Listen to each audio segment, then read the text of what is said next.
We starting on time, Cal? This is lit. We never do that. All right. I'm taking your chair, by the way. Damn. I tried to set you up so you had to be responsible for this. That's crazy. You got me, fam. All right, so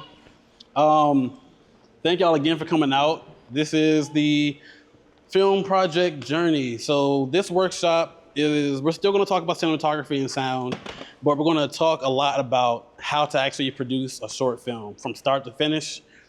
Certain things that we're going to cover a little bit, but not in depth, are going to be distribution. We're going to talk about it, but we're not going to cover that in depth. That's an entirely different workshop, entirely different subjects. We're also going to talk about acquiring scripts a little bit, but I like to talk about things that I'm really familiar with, and on the indie scale, I'm familiar with either writing my own script or working with people who wrote one and producing that for them versus buying scripts and things of that nature. So I'm not going to touch on that too much either. But everything else, the nuts and bolts, we're going to dive deep all into that good stuff. So let's just go ahead and get started. So like I said, this would be an overview of the filmmaking process, and this right here, planning and organization, is what will make or break your film. No matter what, that doesn't matter how dope the script is, how good your cinematographer is, what kind of audio you got. If you don't plan and have it organized on any budget, it will not. 9 times out of 10, something's gonna go wrong, and then the whole project will end up crashing and burning. It's unfortunate, but it happens a lot. So the first thing we'll talk about, concept development. I know we have some writers here. That's like basic, you're generating ideas and selecting a story. You brainstorm, whether you're doing it with yourself or you have a group. Yes. Oh yeah, I'm sorry, I shouldn't say that. You're gonna get this video and the PDF at sometime early next week. So you get all this good stuff, so you don't have to write every single thing down. But you brainstorm, like whether you're just putting stuff on a noteboard or me, I like to type things out. I have heard though, putting things on the board is actually better for your brain, so it's probably better to do something like that. Or you get around a bunch of friends and get some feedback on your idea. Go ahead, yeah. No, were you about to move on to idea streaming? Yeah. Right. I was just talking about literally getting other people's feedback on your story is super important. It's good that you love your story and your idea, but it's good to get feedback just to see if there's any way you can tweak it or there's something you may have missed in the concept generation. And of course, choosing a story that aligns with your vision, audience interest, and budget constraints. Briefly, I'll talk about the 48-hour film festival with this. Something like the 48-hour film festival, one, no one is getting paid for that. There is no budget. All there is food and people just doing stuff for fun. So when you're choosing a story for something like that, you want to stick within your resources. You're limited when you have no budget for a project. So you want to make sure you're right within your resources and plan within those resources. Is this one of the sections that you kind of wanted to like I said, you can jump in. Yeah. All right. Yeah. Just more so of the theory. I mean, it's really just theory. But by the way, I'm Kelvin Edwards. I'm the other half of A1. Yeah. I'm sorry. I'm Andrew Smith. I did not. Yeah, I'm Andrew Smith. Been with when we started A1 in 2018. Yeah, so let's rewind it. Let's start it over. Let's go back from the top. You want to start introducing? I'm Andrew Smith. Me and Kelvin started A1 Day One back in 2018, I believe. We had worked on our project together, and we just immediately clicked and meshed together. He brought like super dope quality. Like if you could see the transition from what the films I was making before and then after our partnership, it's night and day. It's like when I say A1 from day one, literally. And I've been a sound mixer and editor for the most part for most of my career, but I also dabble in videography, cinematography, all that good stuff. But if you ask anybody, I'm a sound mixer and editor at heart, and that's really what I love to do. Kel? All right, Kelvin Edwards. Like my man said, we've been rocking ever since we met. I think he flew me out to Miami. Oh, yeah, That's what it was. He flew me out to Miami on a work trip, and I was like, oh, this is nice. So I was like, I can get used to this. I first had my first introduction with any camera was in high school. I think it was 11th grade. I took a photography shop, and I was born in '86, raised in the '90s. So we were still playing with film cameras in high school while I was coming up. So I actually experienced we made a Pringles can, poked a hole in it, put some film paper in it, took it outside, and literally that was like a makeshift camera. And I was hooked from there. And that wasn't like crazy, like, oh, this is what I want to do, but I was just in it. Like I loved everything about it. I loved putting the film paper and the chemicals and, exposing the film. And it was just nice. And then I went to the military for 5 years, did photography and videography and journalism as a mass communication specialist, got out, went to school for video production. That was between 2011 to 2013. Got my bachelor's in video and film production and been doing freelance ever since. Yep. And I also work full-time for a company making their videos and doing their commercials. I sweat a lot, so Yeah, me too. yeah, It's it's just hot in here, man. and I will say, basically, like, me and him we are business partners, but we show you exactly how you can take two different paths. I'm full time with the business, so, and I have another business too, but I'm full time in it, which means I'm full-time. I'm about to say, all right. my whole point is there's no one that's better. Whether you're working for someone else and freelancing or you're owning the business, they all have their pitfalls. They all have their great things or whatever. But me and him make it work. It's all about whoever you team up with, whoever you partner with. It's about collaborating and making it work. And speaking of your first camera, But before, I don't want you to. No, so go go ahead ahead. and speak on your thought, because I'm not going to forget mine. I don't want I you was to going to forget say my first editing gig. I made a movie called Attack of the Care Bears, and it was on a VHS tape. So you put the VHS tape in, you hit record, hit play on your camera for whatever scene you just shot, stop recording, then go to the next shot. So that was the very first thing I edited, way back in 97 or something like that. So That's good crazy. times. So you Yeah.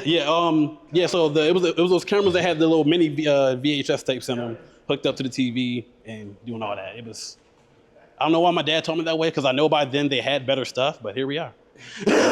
So, but go ahead. So Yeah. you bringing up our different paths, it just made me think about made me think about no matter what you do in video production, you really want to be aware of what your path is. You want to be aware of what your goals are, because that's going to affect your business. Whether you work full-time for a different company or full-time for yourself or freelance or whatever it is you do, it's really important just to, and I say this because in the film world, it can get a lot of people like to copy what the big cats are doing. Like, that's kind of the standard. Like, oh, they're using this camera, they're using these lights, this director went this path to get success. And I mean, especially at this day and age with advent of like YouTube and so much social media outlets, you really can craft your path a lot. You can hone it, like what you want to do with your work. Like, you don't have to go the same route as, what they did even 10 years ago. I mean, it's changed so much so quickly. So I'm just making the point that all this rambling just to say that just be true to yourself and really understand what your goals are and what your situation is and what type of stress you may be able to handle and what type of stress you may not be able to handle. And the last thing is partnerships. Those are golden, because there are certain things that I just hate to do. It just, like, I can do them, but just thinking about it drains energy out of me. Yep. And it's crazy, wow, how efficient my man can be at those things, and vice versa. Yeah, Certain that's what I things said. where he hates doing it, for me, I can knock it out the park all day. So it's, partnerships are really important in this game. Yeah. And feel free to interrupt us with questions whenever you have them. Did you have anything to say you want to say about this? No, but I'm gonna All right. grab my water. I think I did oh yeah, for sure. Let me speak on that first, my fault. So brainstorming with that, about knowing yourself, this really applies. Your process is your process. Some people, like Andrew said, like to write stuff on boards. Some people like to actually sit at a laptop and think by themselves in a room away from everybody else without, other people speaking. That's the type of person I am. I don't like too many cooks in the kitchen. Other people enjoy collaborative moments where it's like a group of people or whatever. So with brainstorming, I would say, don't let anybody kind of like pigeonhole you into how they like. So with a client, for example, they might say, hey, I want you to give me an idea. And they might tell you to do it like on the spot. But you as a professional can have the confidence and the wherewithal just to be like, hey, no, that's not how I work. Give us a few days to actually go over this so we can really attack this creatively and give it, the best attention that we can and, our best, Yeah. I'm losing my words. I feel No, I like know I'm what you rambling mean, too though. much. Yeah, That's yeah, the issue. yeah. So I'll just be more clear and concise. Just be aware of what type of person you are when it comes to brainstorming and how you work and how you generate ideas. And another way you can really brainstorm, something that has helped me is looking at things that I like or books that I like, whether it be books or movies or just content online. All of that stuff, I mean, it could just be pictures. It could be like, that's the whole point of, if y'all know what a mood board is, I don't want to go too far down that rabbit hole, but Yeah. basically it's just a book with a bunch of images that tells a client, hey, this is the style of what I want this video to look like. So basically just looking at content can really help you with brainstorming, whatever. I'm not gonna go over ideas and stories, like I don't wanna. We weren't. Yeah, we gotta go.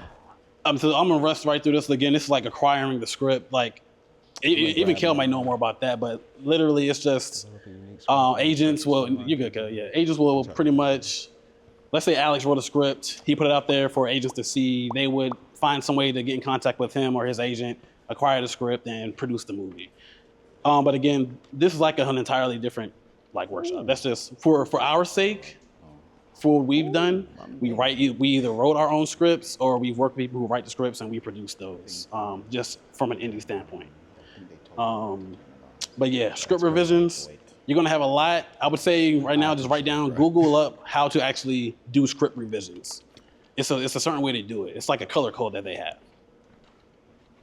It's not just like V1 and V2. All right, just kind of cut off a little bit, but budgeting and financing, this goes back to planning. So if you stand right here, you can feel it. So for example, I knew that we just did a film called Grace, and I knew for a fact I couldn't afford to do that film in any way, shape, or form. So that was my budget. I couldn't afford it, so whatever kind of happened financing wise, I had to make it work, but I knew that there wasn't a real budget for it. So luckily, I partnered with a DP. So we trade off work for each other. I'll do sound or editing for him.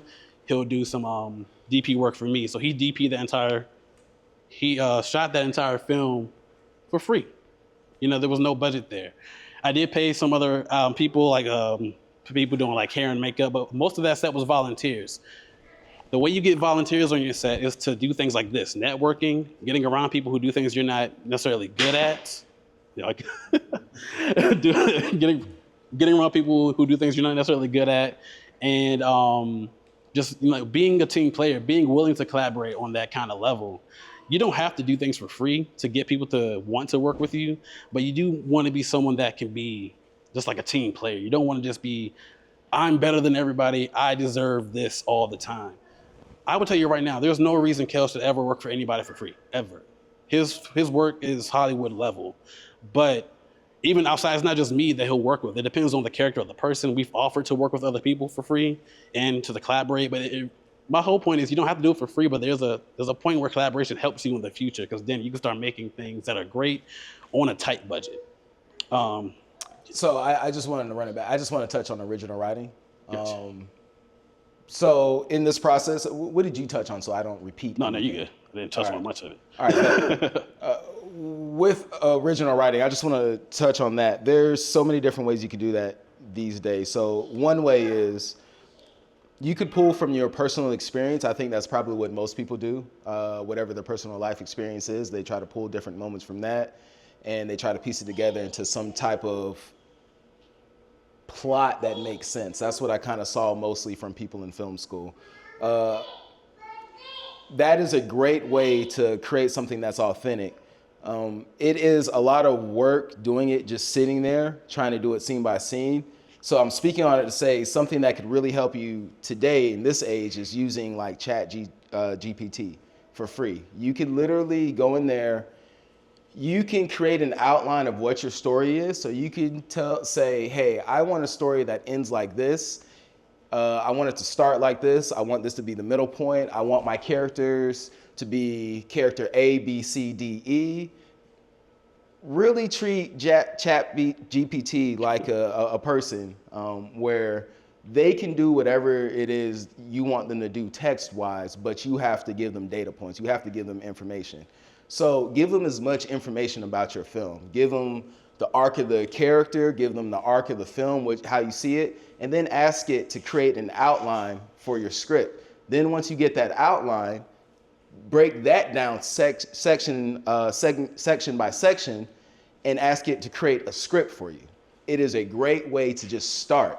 It's not going to be perfect. Maybe it will be perfect, but just having that, I mean, the amount of stuff you can get within an hour is crazy. Like, I just saved you a week, 2 weeks, maybe 2 months worth of work right there, honestly. Like, it's really going to help you. So, and I mean, now that you brought it up, like, that's a good talking point. Is there anybody who's against that at all? I know you are. Let's talk about it. So, because I feel like there's this I think it's an understandable fear or hate, whatever it is, of ChatGPT or AI in general. But you got to think, like, it's a tool at the end of the day. It's not going to create something that you can use. Like, I've never put something in ChatGPT script-wise where it's been like, this is dope, this is fire, I can use it. But like you say, it's a start.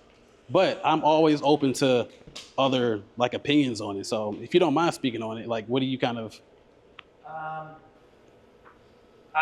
I necessarily don't like it in that type of regard now, because it's using data that's already out there and stuff, and that's good to get probably a concept, right? Getting a concept from that, it could be a good thing.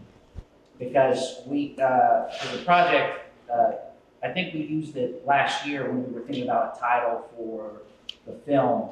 Oh, for the weather? For weather? Yeah. And we pulled from that to give us some ideas about what we could do in terms of that.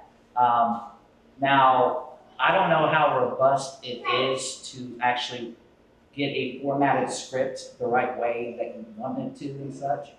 But I think it takes a little bit too much of the human away from the story. It's now granted, it's a good tool. It's in its beginning stages, but I think that's one of the big things that, even though we're not in that Hollywood sphere, we can still touch on why they wanted to put rules in place ahead of that. Ooh, can I talk? Hold on, I think anybody else want to speak on it? Yeah. So my whole thing with it is basically like, right now it's sort of, it's a good tool, I agree. But at some point, as they develop it and it continues to grow, whatever, how long before it starts to take out, creatives in that stage? It's like, we don't need to go through writers or whatever. It's developed to the point where now we just do. It's like, all right, cool, let's go shoot this movie, whatever, and then they're completely taken off of that position, whatever. Now, I do agree that, it's a good tool, I'm sort of like a teacher, honestly, like, hey, it's a tool, use it, get from it, and then modify it, whatever, but when you have those students, like, I'm just going to use the whole thing, whatever, then I'm sort of like, yeah, I don't like it, whatever. I got you. My question is, are you still learning to use it, or are you staying away from it because how you feel? I know how to use it, like, thoroughly. So do you actively use it? Yeah, I know. Fast talks, basically it has its own language and stuff like that. You have to communicate the proper way to get the proper results or whatever. And so they went through and tried to solve that stuff or whatever. And that's why I said, like, if you, once it develops or whatever, like, it has the potential to do some amazing things, whatever. Mm-hmm. And then from that point, I can see anything like, hey, let's just throw it in there and forget these writers or whatever. Is there anybody in the audience that, go ahead, my bad. I was going to say that, so I'm in film at UNC Charlotte, and I was like that, like, I felt like I did take the human side outside of, or like just being authentic out. Mm-hmm. And like, AI just isn't going anywhere. Like, it's just more like the company I work for now, like, there's a machine that's making 50 dishes an hour, and like, because I work in a hospitality and whatnot, so I do video creation for them. And so like now I'm making videos on AI, so like there's a point where it's like, okay, it's everywhere. Even I had a teacher who was like, I can't tell y'all don't use it because like you're gonna use it and there's nothing I can do about it. And so now it's like, okay, how can I just use this as a tool? If it's there, if it's everywhere, like it's gonna be hard to like not use it if there's just more programs coming. Yeah. And so something I learned is it's only gonna do as much as you tell it to do. And so with ChatGPT, like, it's only going to do all the work if you tell it to do all the work. And so I use it as like a guideline, like, hey, I need another character, and I want my character to be like this, and it can give you that guideline. Now, I have some classmates in media production that's like just lazy, like, okay, write my whole script for me. You can do that, but then like you just took the whole fun out the creative process. And so I've learn how to just use it to benefit me. Like anything where I'm like extremely stuck or like I could just use, because sometimes like I work better in a creative space where I'm by myself. Yeah, yeah. And so sometimes it's like I can't even reach out to nobody. Like I'm by myself. So it's like you can just type it in and it's like, okay, I need you to just help me on this right here. And again, it's only gonna do as much as you want it to do. So I've been able to control like keeping the authenticness in it and keeping that human side inside of it, because I'm not gonna allow it to take that away from me. So once you learn how to manipulate it, just like we manipulate films and whatnot, it can be your best friend. That's dope. I appreciate y'all sharing your thoughts because it really makes these experiences even better, more valuable. We could go really deep inside. I'll let you say like the last piece, but we could. This probably another workshop. This whole chat. I'll try to hurry because I know we're on a time limit.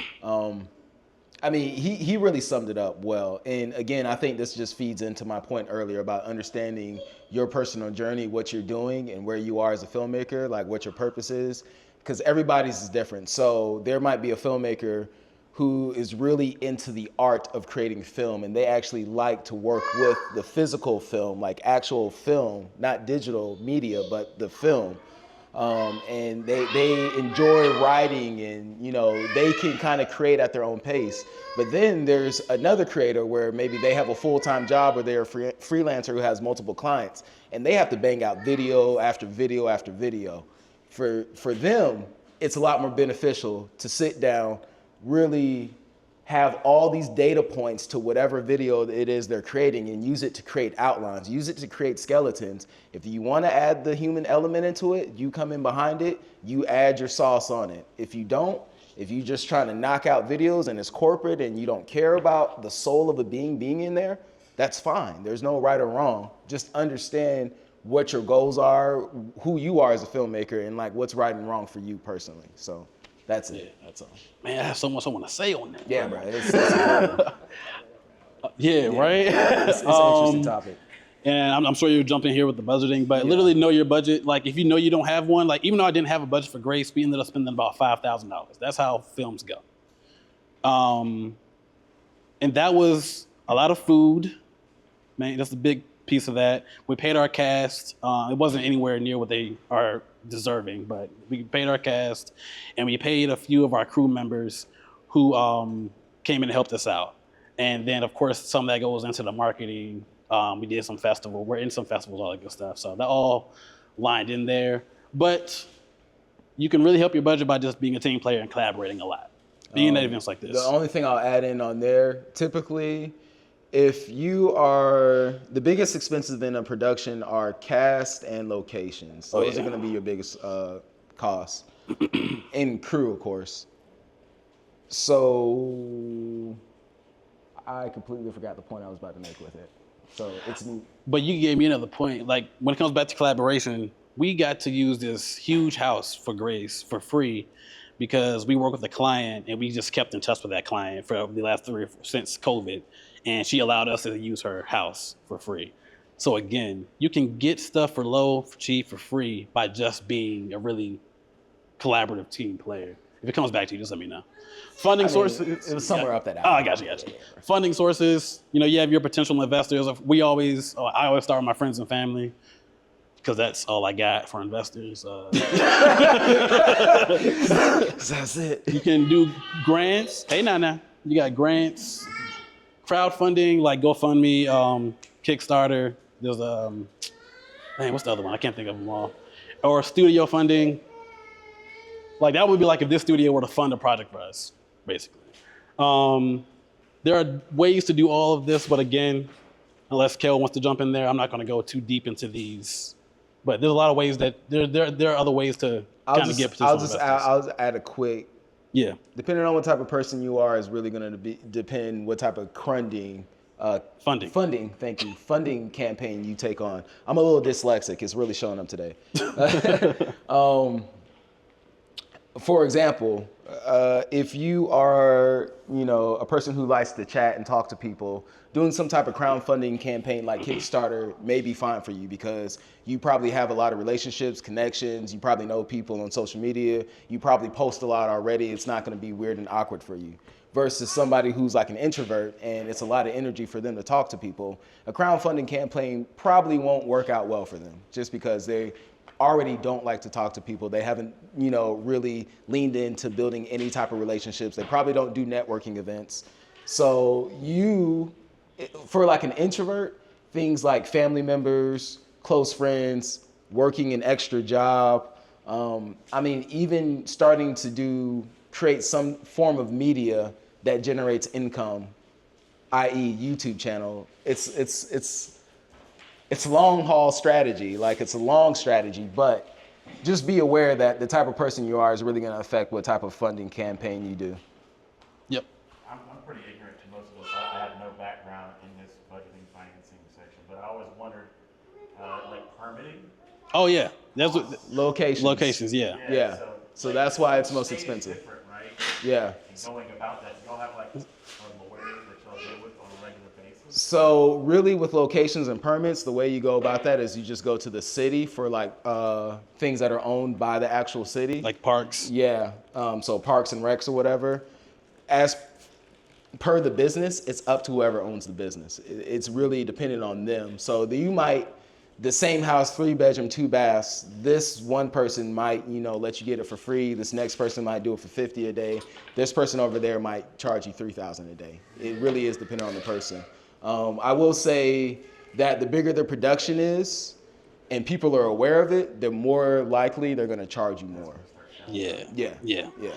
Like, and this is where on the indie level where collaboration comes into play, because people, like, we understand indie films, not A24 indie films, but our indie films. Like indie films, not pretend indie films. Yeah, the $0 films. So people understand that when you come from that place. So that's why you got to form those relationships. Scheduling, this is so huge, and this is the number, I'm gonna say it's the number 2 reason why most films fail, because they fail to schedule it appropriately. And I don't mean like they don't finish. I mean, that's why it either doesn't finish or it ends up looking and sounding crazy, because they're trying to do a lot within a little bit amount of time. And Always. And there is a way that we just did a Halloween film, and they wanted to shoot 80 pages in 5 days. And we got it done. Have you seen it? I haven't seen it yet. I haven't seen it So either. I'm assuming it looks and sounds good still. But I'm assuming it looks terrible. well, actually, I mean decent, Well, I guess. It ain't terrible. Passable. But go ahead. Could you just repeat the point? So scheduling is like one of those things. It's the biggest thing that and correct me, feel free to chime in if it's something different, but for me, it's one of the biggest reasons why films fail, whether they don't get completed or they end up looking and feeling very rushed, because people are trying to cram a lot within a little bit amount of time.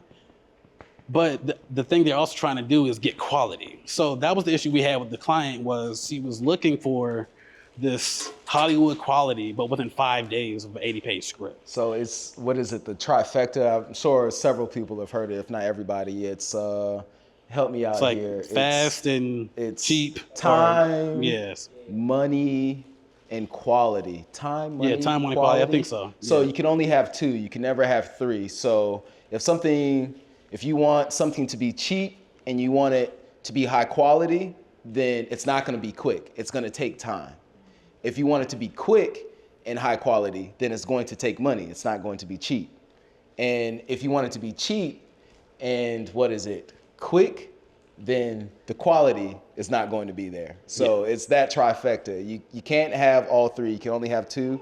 And that's something that you repeatedly have to stress to the client, because they just have their vision. They just know what they want, and they're so gung-ho on getting that, they're not thinking about all the different angles and aspects of production. And a lot of the times, more than likely, don't even know the different angles and aspects of production to even think about. So, And that's where you have to know yourself.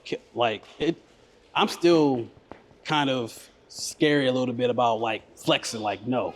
The answer is no to whatever you want. You have to get to that point with clients or even just your friends. No, that's not possible. Whatever you're asking me to do right now is not possible. I'm not doing it.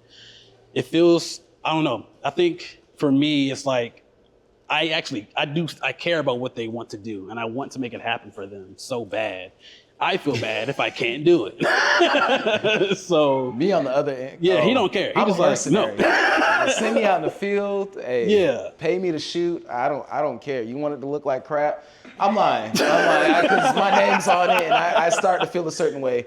A kind of way my fault. Did you have anything that was else you wanted? you got it. Yeah. A kind of a way I've found about going about it is basically just as long as you let the client know, you communicate, hey, if you do this, this is going to happen, or this is more than likely going to happen. We're probably going to run into these issues. As long as you communicate all the issues or whatever the problems are at least twice, 2 times. Yep. After that, let it go. If they are paying you, let it go. At that point, it's not worth stressing. If it's something for you, that's a whole different thing. Ride it until, whatever, glad the you wheels said fall that. off. But Because when it comes to this, we also run into those working with, other indie producers, directors, or whatever. We run into that thing where the expectation is very high for something that they're trying to do for extremely low or cheap. Me, I don't mind working for low or for cheap or for free, but what I do mind is you expecting me to give all of my energy to it. Like, if I'm a sound mixer, leave me be. Like, just leave me to come on set and do my job. Don't call me for meetings every day, every other day. I'm not doing that for free or for $100 a day. I'm not. Or at least, and it took me a while to get to that point where I just said either no or just, hey, I have kids, I can't. I made it up. But get into your, just for people who want to produce films but maybe not shoot it, be respectful of everybody else who's volunteering for your set or you're paying really low. And by a general rule, if you're not paying more than $400, you're lowballing everybody on your set. So keep that in mind when you have you should expect them to do their job, but don't expect them to go out of their way. If they do, it's cool, but don't get in your head where you're just running them your project is their sole focus in their life, because it's not. They have other things going on, and they might not work with you again after that experience. bro, get it off your chest. You can tell my man been through some shit. Let it get it off. I did. I feel good. All right, so you need deadlines. You gotta know you gotta know where you're going to get to where you want to go or something like that, whatever that line is. So yeah, set your deadlines for script finalization, casting, shooting, and editing. We'll get to more of these later. Everything goes wrong. I know that's not what this says, but everything goes wrong. That's what that means. Nothing goes according to plan. So you can have the best plan ever, an actor might not show up. Makeup artist might not show up. You might need something from Walmart, you don't have the money for it, that happens the day of. So something always happens, so you need a contingency plan. If you don't have a plan, you need to be willing to maneuver on your feet. You can't be so stuck that this has to be this way, because if you do, there's not been a set that's been perfect, that's gone according to plan. I planned for Grace for over 2 years, and we ended up shooting for double the time that we planned anyway, and going over budget by literally thousands of dollars. That sounds like bad planning. God damn. It's not. I promise. Well, it's because we switched directors. Bad. All right. Last minute. The only thing I want to talk about any of this is going back to ChatGPT, which is It's scheduled. create a relationship, let the bot know, hey, doing this film project. So actually, let me take a step further. If you have the paid version of ChatGPT, you can pay $20 a month. It might sound expensive for, just the additional bot, but with this additional bot, this most recent one, it's the 4.5 version, I believe. Yeah. It will create graphics for you, and it can actually search the internet. So the free ChatGPT bot, it doesn't search the internet. It's just uploaded data points, I believe, all the way up until 2023, yeah. 2023. Maybe 21.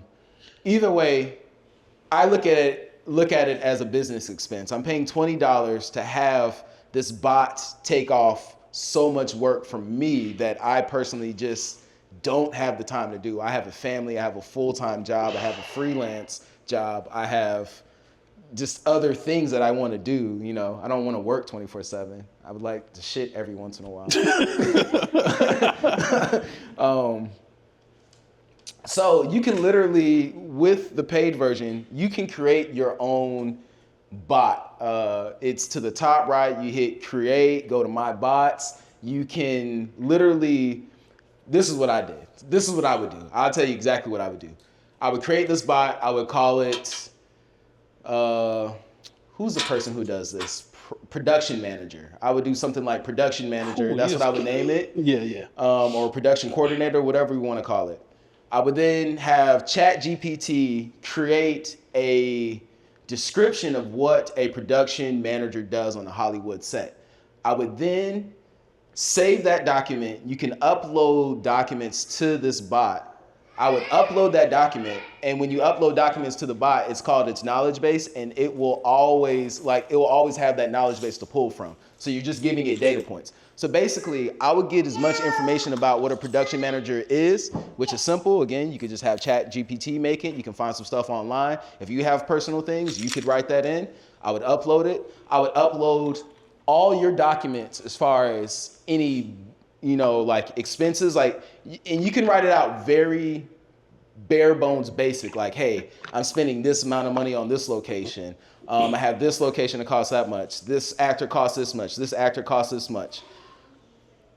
Have it organize it for you. Don't do it all at once. Like, do the budget by itself. Break that down, But basically, you can create a bot that literally just does production management for you, and you just continually upload documents from your production as you progress. So as you go along, it's learning what's happening in the production, and they can literally give you it could do data analysis. It can tell you how your production is going financially. You can have it create you a schedule based off what it sees. You can have it tell you hey, where am I spending too much money?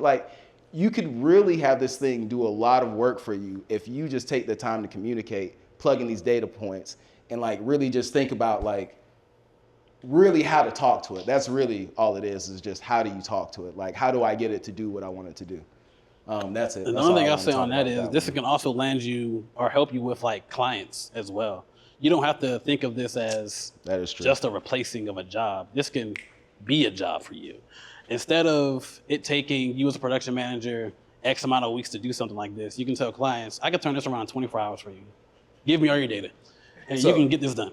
So again, I understand there's going to be a lot of contention about this over the next few years, but that's the whole, if you use it as a tool that can actually add some value to your life for whatever role you have, it could be something beneficial. I got to harp on it again. So that just made me think about my full-time job is this company called Greenworks. It's an international company. The owner is a gentleman from China. He comes over every once in a while and has full meetings with the company. A couple of months ago, he came in. The company's been going through crazy. Literally more than 60 people have been fired and or have quit within the past couple months. It's crazy. The person who's my higher up has switched 3 times. He came in for this meeting, grilled us, was like, your shit's trash, this, you should do this. Through this talk, he was like, you need to use AI. You need to be using AI to do this, to do this, to do this. And he's saying things that aren't even possible for it right now. But he has this expectation that us as the video team should know how to use AI. Just saying that to say, regardless of how you feel about it, you should learn up on, you should just figure out how to use it as a tool to your benefit, because I guarantee you, companies, every company, everybody knows about it. Everybody's like, how can I cut costs? Companies don't care about you having a family. They don't care about humans. They don't care about art. They care about the bottom line. They care about profit. So I'm just saying, to make yourself really valuable and look good on paper and in person, just learn how to use some form of AI with your business, just to make your, just to be more efficient. Again, we can have a whole long conversation on that. I promise I won't bring it back up. You straight? If people hate it, it's love. Casting, selecting your actors. This is pretty, self-explanatory. You break down your characters, and whether you write the script or you take the script down, you break down the characters, their background, what their traits are. Using casting calls, I like to use like Facebook, and there are some other casting agencies, like online agencies. Do you know a few names? 'Cause I'm drawing a blank on the name. Southern Casting Call. It's been so long since I've been on one. Southern Casting Call doesn't do any. I tried using them for Grace, but it didn't work. I'm not sure if they. What do they? What do you want them to do specifically? Who do what? For casting calls, like how they can, what agencies they can go to for casting calls and things like that. I don't know which ones they can go to for casting calls. Gotcha. No. But essentially, you can Google like Charlotte agencies for casting actors, and there'll be a whole database, and it's free. As a producer, it's free for you to like look into that database. You could do a paid version if you want to get more access to the portal, but you don't have to. But again, like Facebook groups are your best friend. Find casting or actors in Charlotte in Facebook groups. All of those are good places. You want to do auditions and callbacks. I personally like to do auditions. I like to have them do like Zoom auditions so I can kind of weed out who I think might be good for the part. And then the people who I think could be good for the part, I'll bring them out to an in-person or a callback audition. And then that's how I choose who my characters are. Even if I go in thinking I want this person to do it, I'm always open to like, maybe somebody else will like surprise me. And that happened on my last with Grace, the boy who played Eli. He was our very first audition for that role and he killed it, knocked it out the park. He wasn't even the guy, he wasn't even who I wanted for the role initially. So always test how you feel about something and go with the audition process if you have the time and like resources for it. Callbacks are just like I said, it just narrows down your choices and then you just find out who has that chemistry. If you have a film with multiple characters, I like to do callbacks where one character is interacting with another character and then we can see if those two people kind of mesh. That might go into your decision making as well versus just their standalone audition. Nah, bro. You got no AI for actors? Good. Nah, I was scared for this one, bro. Like, God. Nah, Where's the actors, bro? All right. I mean, No. I mean, Look. you know, we talking about it. You can create a Oh model. my God. So location scouting, and like I think Kelvin touched on this earlier, securing locations. If you don't know anybody and this is kind of you're just out there, what you can do really, like let's say you want a restaurant scene, go to a restaurant. You say you're a videographer, right? Go to a restaurant, ask if you can speak to the manager, you know, and say, hey, I'm a videographer. I'm shooting a movie. There's a restaurant scene I probably need it for a few hours. Do you mind if I film here? And then in return, I can shoot a promo video for your business for free. Just something like that to kind of try to secure locations. You can do that across industries. It doesn't just not necessarily just restaurants. And honestly, just to pause on that, that's just a good strategy if you are like a freelancer or you are trying to build some type of business or continue to do films. If you're looking to do anything longevity-wise, as far as making shorts or create commercials for businesses in this local area where you're making that film, it's a smart strategy to go to local businesses as you're making your films, to build these connections, do projects for them. Those projects now are things that if you really approach them with, 100% energy, you can now put that in your portfolio to hopefully bring on other clients for other things. So yeah, and I mean, just like for example, in this studio, this is huge. This will probably cost us $250 an hour in real life. We got this studio for free because I met Martin like years ago, but we came in here and did a whole promo video for them, and we are continuing to collaborate with the studio. And like the guy who got us in here isn't even here, but he has so much pull, he was able to get an owner an hour away to come let us in. And somebody come off work to make sure everything's running, only because of our relationships. Like when I tell you, you don't get a studio for free unless you have a partnership. Like there have been studios that reached out to me to do these workshops, but then charge. It's weird. yeah. Hey, can you come do a workshop at our place, but pay us? Oh shit, are we recording? My bad, bro. Nah, it's going in there, bro. Right. Site visits. These are super important. Like if we were going to be filming here, which we are going to be doing tomorrow, by the way. Oh, my fault. Oh, my bad, go Location ahead. research. I don't think you touched on this. Maybe you did. Either way, something that can help you is Google Maps. Super free. Just type in locations. Zillow can help you. Pretty much like any real estate. There's one app that's for this. There's Peerspace. yeah. Yes, there we go. Yeah. So yeah, that is true. You can literally Google websites for locations for filming, and it will literally give you a host of websites that literally are dedicated to just finding whether it be a commercial business or a residential area or whatever you're looking for, and showing you, the closest person who's willing to rent it out. Of course, that's not everybody. It's just whoever reached out to that business or the business was able to create a contact with. But it's a good starting point to go through. And then things like Airbnb, that's another really good tool for location scouting. It depends. It depends on whatever that location is. It depends on their rules. So I would also say it depends on how like much visibility your film gets, because if they don't ever see it. yeah.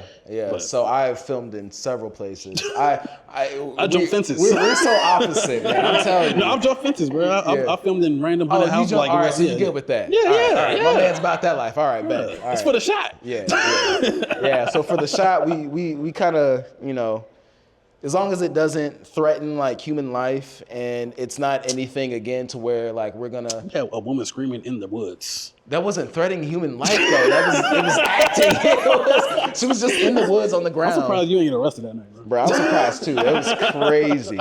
So now I got to tell y'all the story. Just real quick. Film school project. No, it was actually the first project after I graduated film school. It was a short film called Color Me Black. And I was shooting a motif video to go at the beginning of the documentary. It was touching on like a slave narrative. And this particular scene, a pregnant black lady was in metal cuffs being dragged across the ground, and she was screaming at the top of her lungs.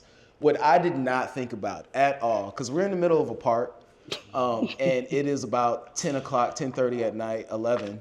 Wow. I did not think about right on the other side of this tree line are just houses. So they're just hearing this blood curdling scream go on like, cause I'm just doing, all right, that's a good take, let's do it again. So cops roll up like two like black SUV. I mean, they got like the full like vest, guns out, ready to, what's going on. And surprisingly, I was able just to tell them like, film student, sorry, I didn't think about it. The guy was pissed. He was like, you should think about this shit before you do it. But then he just left, and I was like, all right, let's keep going. Let's get it. And That's it. And with locations on the flip side, let's say you have a really nice house or a really nice backyard. You can tell artists about your place to be able to use. People are always looking for houses, some kind of farm, horse. They're looking for a lot of different things. So you could make some money on this yourself by kind of putting your stuff either on Peerspace or just letting people know that they can rent your house out for a film. Permits, we just talked about that. Like a lot of parks, they start anywhere between $400 to $1,500 a day. That's just the park. That's what it is. So- and like you said, private locations like restaurants, if they do charge you, they set that rate. But the biggest thing is if I'm going to be in a restaurant and they're going to make me pay, it needs to be closed. Like you want it to be closed. Yeah. Because if not, Yeah. they should not be. It shouldn't be an exorbitant amount of money that they're charging you. Because at this point, it's not working for me. Because now I have to deal with all the chefs in the kitchen, the sound not being great. And they So- probably have music too that they play Yeah. well. So you want to consider all of that. You want to go during hours that they're already closed, or pretty much hours that they're already closed if they're charging you a good amount of money for it. Be able to do most of that with the green screen, if Do anything. most of what with the green screen? Restaurant, scenes or something, like just put chairs in front of you. So to be honest, you could do a whole movie on green screens. You could do anything on green screens. The issue with green screen is, for one, just the amount of people you would need on a larger scale and the resources. It's just more expensive. Like if we wanted to shoot a restaurant green screen that really showed like a wide shot, there's different ways of getting around it. But typically, the typical way about it, you would get a studio with a green screen. That costs money to get the studio. Then it costs money to have people come out and light the green screen. It costs money to actually have people on the back end edit all of the graphics with the green, because now you have to make it realistic. And honestly, that's where most of the money goes into. It's in the editing on the back end part. Yeah, the editing is crazy. So on Hollywood movies or, multi-million-dollar budgeted movies, which even a few, like a $2 million budget movie, a movie with a $2 million budget is still technically low budget. So that's like a high budget movie would be Marvel, $100 million movies. A kind of standard regular budget would be like 10 million and up. Anything below that is technically low budget. So in the local realm, like commercials, if you have a commercial paying client, like let's say Coca-Cola, and they're willing to pay that money, then yeah, that might be. Let me approach it this way. The only reason you would do a green screen anything is because you don't have access to whatever the actual source is, or it's like the director's particular style. Like they're doing something to where, like they've created a world to where you just can't, like that's the access, I guess, to the first location part. But the other part is they literally might just have a particular style, like 300. I'm pretty sure that whole thing was shot on green screen, and parts of it didn't need to be, but they were just like, fuck it. I don't know. But yeah, I'm sorry. Did I answer your question? Okay. All right. I just wanted to touch on permits and agreements. The way I approach this is if you can shoot it by yourself at that location without a permit and you have minimal cast and it's not going to take up your time, I just try to shoot it. Like, I'm not going to pay money to get a shot for They're like not going to 10 arrest you. minutes They're going to tell you, if they stop you, they're going to tell you to stop filming, and that's it. You're Yeah, not going to get arrested. I've never got ticketed. I guess it's possible, but I've never gotten ticketed for it. If you're doing a bigger budget though with multiple people, like you have like lights and you grips have and the lights, the grips, you have let's say 7, however many crew, you have multiple casts coming out. People are coming from different, like you want to just go ahead and pay that money for the permit, because really what that just affords you the ability to not have to stop your production and waste everybody else's time. Like you don't want to do that. So all right, we'll jump. Crew formation. A lot of us, we direct our own films, or we already know who's going to direct our films, but you select who your director is. You hire essential crew members. Me and Kel have gotten away with just having him and I on crew. it's dope as fuck, boy. Yo, day one. But your DP, sound, I think are your top essential crew. You need everybody else, like on bigger sets. I mean, the quality is different. It feels different. It's a vibe. But if I had to tell you to where to save your money, it would be with everybody else except the DP and sound. What is like? What does the director do? Like, I don't My know. favorite questions. It I'll is let you jump literally in. my Yeah. favorite questions. I love talking about. Well, for me, I can answer that Yeah. with Grace, the film we just did. So I, for 2 years, planned to direct that film. I wrote it, been thinking about it, had my shot list and all that good stuff. We met this guy named The Niche at the last 48 Hour Film Festival last year, and his mind is crazy, man. I don't know how he thinks of what he thinks of with shots, but I had brought him on to be my creative director to help him with the shot list and expand it, but just talking to him, I was like, Anish, if you're cool with it, because I don't want to put too much pressure on people. I was like, if you're cool with it, you want to direct this film? Because that's me knowing my strengths. I'm better at doing sound and editing. When I saw how his brain worked and how he was just seeing my vision and making it look a certain way, I fell back into my role. I let him flex and do his thing, and I'm telling you, that film would not be what it was without putting him in that role. So to answer your question, a director is able to take a writer's vision, or whoever, the creator of the story, they're able to take that vision and just transform it into something else that you cannot freaking imagine. And it's hard to me, I know Kel might be better at putting into words, but it's hard for me to put it into like practical words, like what technical steps does a director take? For me, he just transformed my entire vision and made it look like from pre-production, he made that shit, I could visualize it way better than I ever could when I wrote it. So I'll let Kelvin jump in. So I'm going to answer that, but I'm just going to give you just a little bit of the structure of what goes on around it, just to have a better understanding. So let's say I am connected to people in Hollywood and I go, oh man, I have this movie idea. I want to create this movie. Let me hit up my producer friend in Hollywood. Hey, can you make this movie? Yeah, we can make it. I am a producer and that person is now a producer. I'm a producer in the sense that it was my thought, and because I had the wherewithal to say, hey, I want to create it, it is now being produced. So on the most basic level, a producer is a person who is literally creating whatever video production it is. So the producer now hires a team of people And sometimes a producer might need more money, so that's where executive producers come in. Executive producers are bringing on more money. That spot comes with benefits. Sometimes it's you get a percentage on the back end or the front end. Sometimes it's you get you get like a vote in the creative direction of the film. Sometimes it's literally you just get a name at the end of the credits in the movie. The producer is going to get a production manager or coordinator. I forgot their particular name. I'm kind of messing that up. But basically, they're going to hire a team, a crew.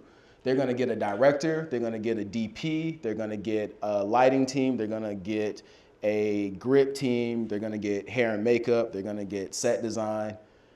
A director is above all of those people. A director is at the top of the line. Technically, the only person above the director would be a producer. An executive producer may be in the sense that they're paying money, but the director typically only answers to the producers of the actual movie. The director's job is to literally direct everybody else to bring the vision together. The producer has the movie idea, but they're like, maybe I'm not creative enough. So to bring my idea to life, I want the creative vision of this director. This director is gonna walk on set with all these other departments, and he's gonna have, or she, they are going to have this idea of what this film is. It's going to be their mental vision. And based on their mental vision and how they wanna get it done, that's how it's going to get done.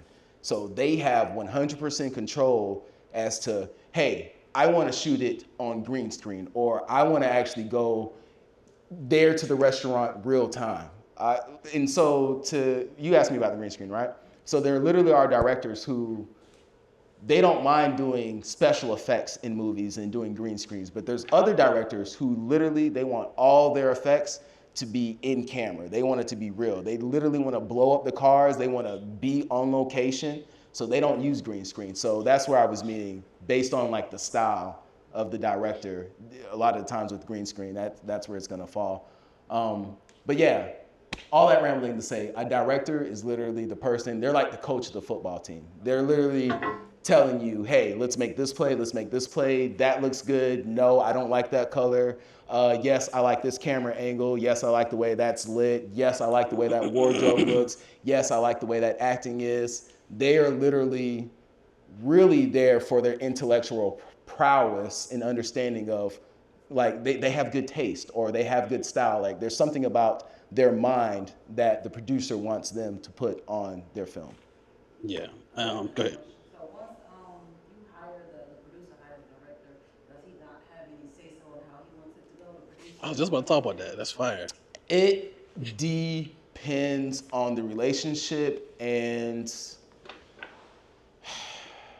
it really depends, but typically, more times than not, the producer is gonna be the silent person in the background, in the shadow, who really has the say. The producer has the ultimate say.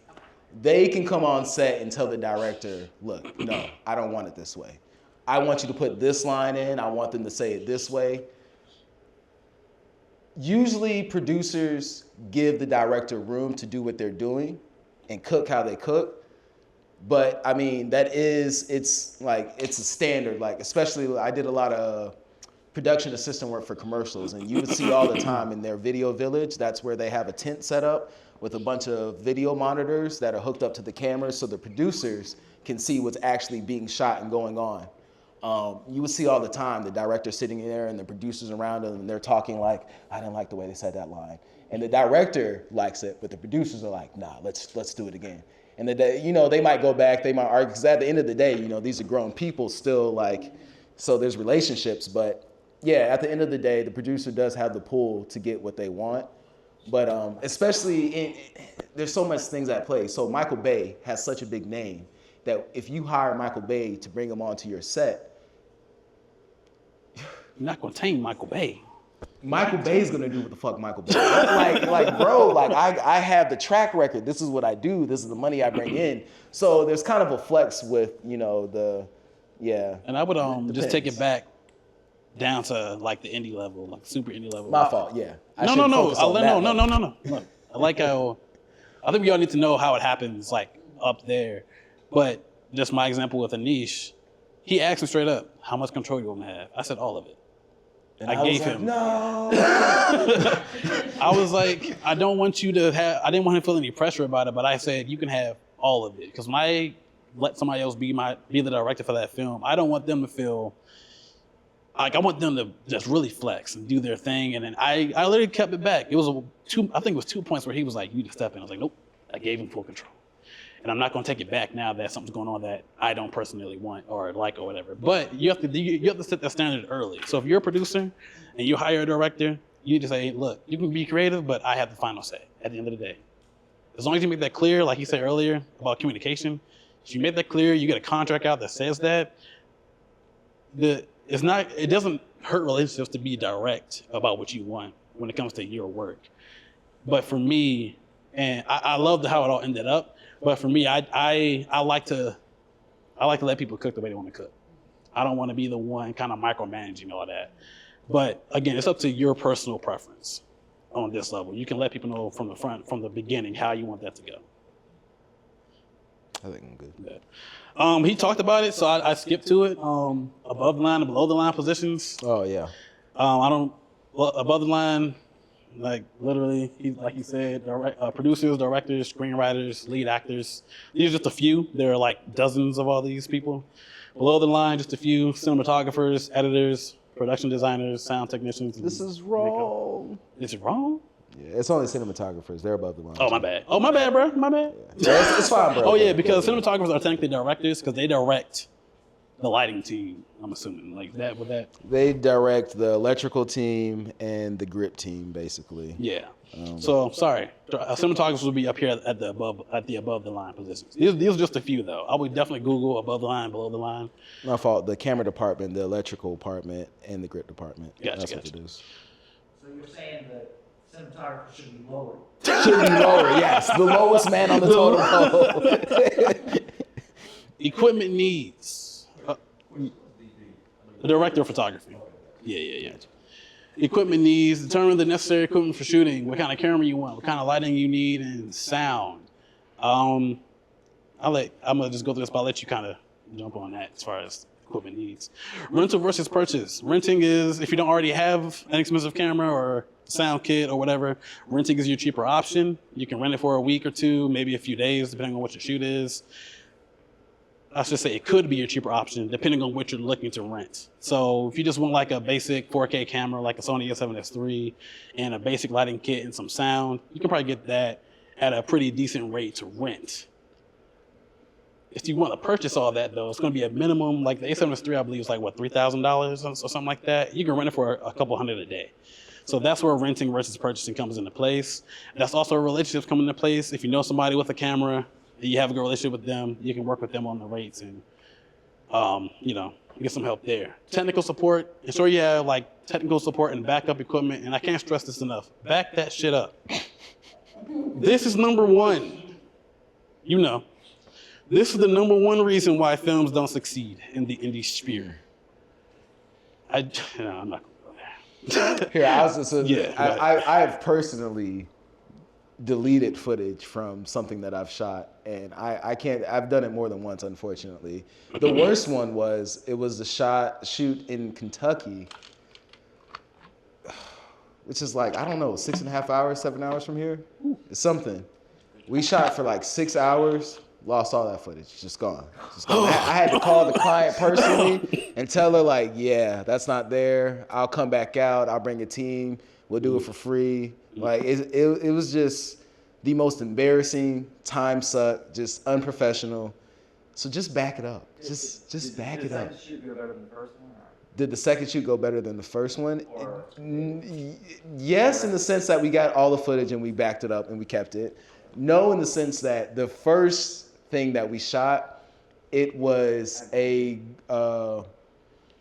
full event. It was a motorcycle. It was a black female motorcycle group, and they had other motorcycle gangs there. The first shoot, and we did like this full drive on the interstate. It was like 50 of them, literally on motorcycles, just all on the interstate. And there was like this it was things that we just couldn't replicate for the second shoot. So no, it did not go better the second one. And What's up? oh my bad. So I know there are different ways you can back up your footage. What ways that you recommend doing it, and how fast after a shoot do you say back up your footage? Right here. So you back it up immediately. Like in real life, it's not always available. It wasn't on Grace anyway. But in real life, what you want to do is have someone called a DIT, a digital imaging technician, on set. And on the bigger budgets, they do a lot of things. But for us, you just want somebody who will take the SD cards, put those files on a hard drive, and then back up that hard drive on another hard drive. That's the ideal workflow. So to reiterate what he said, that typically happens on set. On set, yes. For us, what you want to do is when you take those memory cards home, put it on the hard drive, and if you really are backing it up, because I'll be honest, I don't back everything up. I mean, I have hard drives to back things up. He hasn't learned his lesson. I'm hard-headed. I know. I'm in the process of backing everything up. I have all the necessary tools. I've just been busy. But basically what you want to do is you want to take your stuff on your whatever, let's call it an SD card, put it on your hard drive, and typically you wouldn't want to delete anything from that SD card until you get another hard drive to back it up. Once you have those two hard drives, have it backed up on those two hard drives, then you can format that SD card and you'd be good. But you would typically want to keep everything on the SD cards until you have two hard drives with that footage on there. And I would add even a third layer of protection, which is cloud. Oh, my bad. Oh, yeah. Cloud backup. I use something called Backblaze. I have a link for it that I'll shoot to everybody through email. But I had just did a shoot. I think the budget was like $6,500 for me to come out there, shoot it, and edit it, and all that good stuff. Got home. I put it on one hard drive. I failed this first rule. Trusted one source of a backup. Hard drive has always been working. Never had an issue with it. Plugged it in. It didn't get recognized. I was like, oh, haha, restart. Plugged it into another computer. It still didn't get recognized. The motors weren't turning. It was reminiscent of the time I lost another hard drive years ago, and all of it was gone. Oh. So the hard drive just failed. It didn't drop. There was nothing spectacular that happened. It just failed. So I just got the check too. So literally, we just finished filming. I had just did all this editing for it, and all the footage, including the project files, was gone. If I didn't have Backblaze, I would have never recovered any of that. I had this, and I've only had all of that footage for maybe 3 weeks at this point. It backed up over 2 terabytes of footage within 3 weeks on their cloud server, and they were able to ship me a hard drive within 4 days. That's with it going 24/7 on your desktop computer, though. Yeah, that's me. So I have so a desktop computer. Well, no, it's not 24/7. Yeah, that's backing up 24/7. Yeah, no, it went back up 24/7. It's probably backing up for like a couple of days at a time here and there, but. So all right, so a couple of days, like every time they back up. But even on my laptop that I don't have plugged into my hard drive all the time, it doesn't work for my laptop. Right, on I'm my telling laptop, you, like, I plug it up overnight. It'll save your life. Long story short, it'll save your life. It saved mine, not just with that one project, but with multiple projects, including personal projects. But to his point, though, you do have to have it plugged into your computer or laptop. Yeah, my point is not to discourage y'all from this. I think you should do this. My point is just to point out that if you have a laptop like me, like I take my laptop to work every day. So me using Backblaze, the issue is when I get home at night, I probably get in the door like around 6:30. By the time let's say 7, I'm uploading this. By 6:30 in the morning when I'm grabbing my laptop to leave, like it hasn't finished yet or whatever. So you may need a desktop. You don't need a desktop. I'm like, or not a desktop, my fault. You may need to just let it sit there for a couple of days. My man's like, no, you don't need a desktop. I mean, I understand what he's saying, but get the shit anyway. Like that's what I said at the beginning. Yeah. I'm just saying, like, don't even, because it's another layer of protection. But hard drives are your friend. That's why you need 2. That's why don't ever just back up to one hard drive. Even if you have Backblaze, use 2 hard drives, because like to his point, if it doesn't back up everything, what's the point of it? But and I think it does depend on like internet speeds too. I don't know if it'll work at where I'm at right now. I haven't tested that out.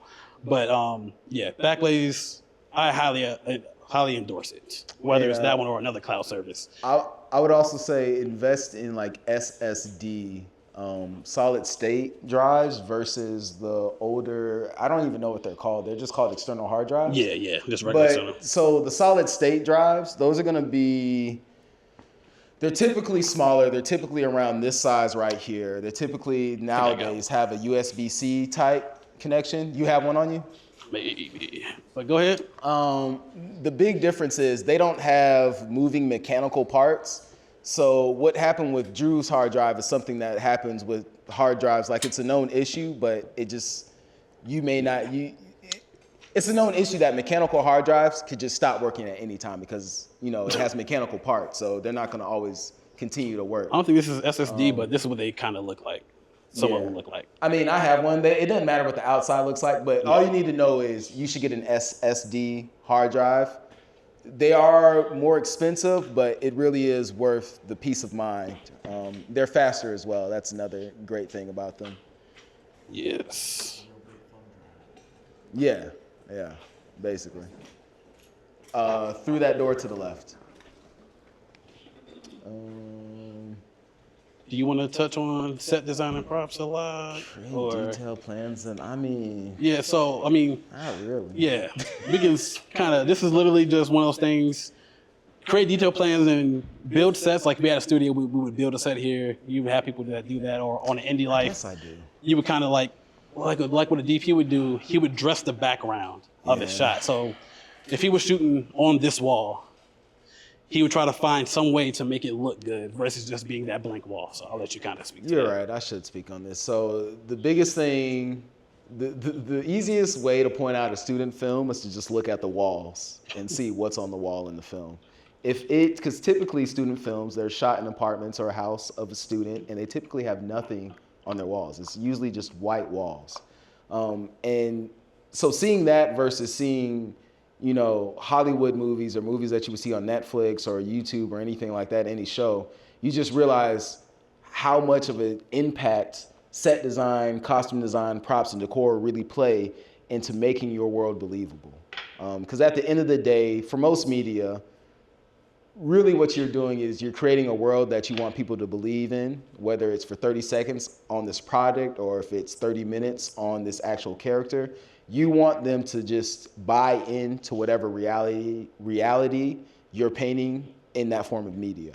And really what helps sell that is by having them not jump out of that experience. So if you have somebody tap dancing in rain boots, that's gonna kind of throw the person off, like, why are they wearing rain boots? Unless it's meant to be that way.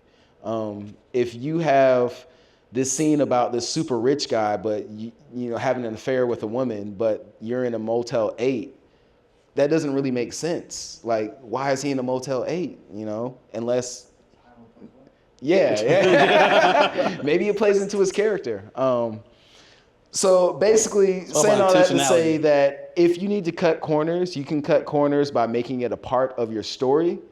You just need to make sure that that part of your story is understood. It's well communicated somehow.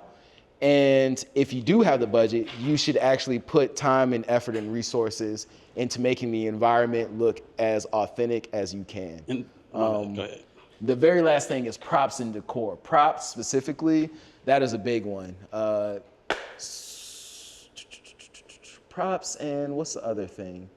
I was gonna talk about like art, like this kind of Props falls are under things that you use. Yeah. What are things that you don't use that are like curtains, like I'm assuming.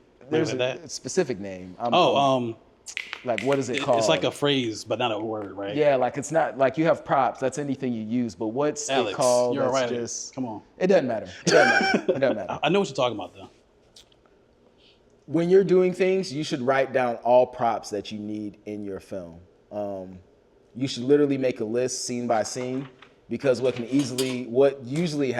often happens is people will forget a very small prop, but it plays a pivotal role in the story. They forget a cigarette, but that cigarette plays a pivotal role in the story. We don't have a particular type of hammer, or we don't have, it's something super small, but you just don't have access to in the house, and you need it for your story. So just make a list of all your props and make sure you have all those before you shoot. And just real days quick before I forget, this is where an art director is really pivotal.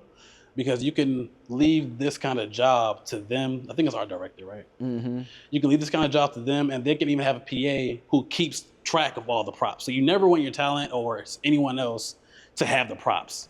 If somebody says, hey, you can use for example, in my film Liz, there was supposed to be a scene where there was a hairbrush that was also a knife that somebody had. They didn't have it the day we were filming. So we had to just say the line without seeing the actual prop that played into the end of the movie. So that's where an issue where if we had somebody dedicated to that and they had all those props on their own, then we wouldn't have ran into the issue. They would have been like, bro, what knife? What Right. we don't have and this. it's called Miss in Scene, by the way. I think Miss in Scene, Miss Unseen, Miss on Scene? Miss on Scene. Yeah, that's what it's called. I think. I was trying to find something else, but you find it. Yes. All right. I think before here, do y'all want to take a quick break? Y'all good? Y'all want to stretch? You want to check it I out? gotta talk a lot. On Y'all this wanna- part. No? Yeah. If y'all don't, Scenes do we you can go. shoot before you actually get the right one? Say that again. How many scenes do you gotta shoot before you take? No, we- Depends. It depends on that. Yeah. Yeah, She that's asked me a how deep many question, scenes. Yeah.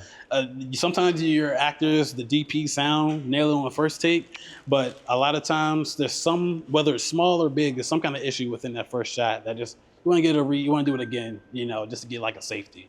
So it just Ultimately, depends. that is up to the director. Ultimately, Yeah. they're usually going. I mean, not usually. Every single time they're going to decide. The director is going to decide when you actually start to record, when you cut, and when we can move on to the next shot. Yeah, It really is as simple as that. I've worked with directors where they get a good take and then they get a safety take. So that's kind of a standard. Let me start there. A standard is you get a good take that you feel happy with, and then you get one for safety, just in case there's something you don't see in that take, or just in case you want an option. And then after that safety, you can move on. What happens a lot of the times is you get a good take, then you go get the safety. The safety doesn't work out right, and then you'll get focused on that, and then you'll keep getting takes. So it could go on.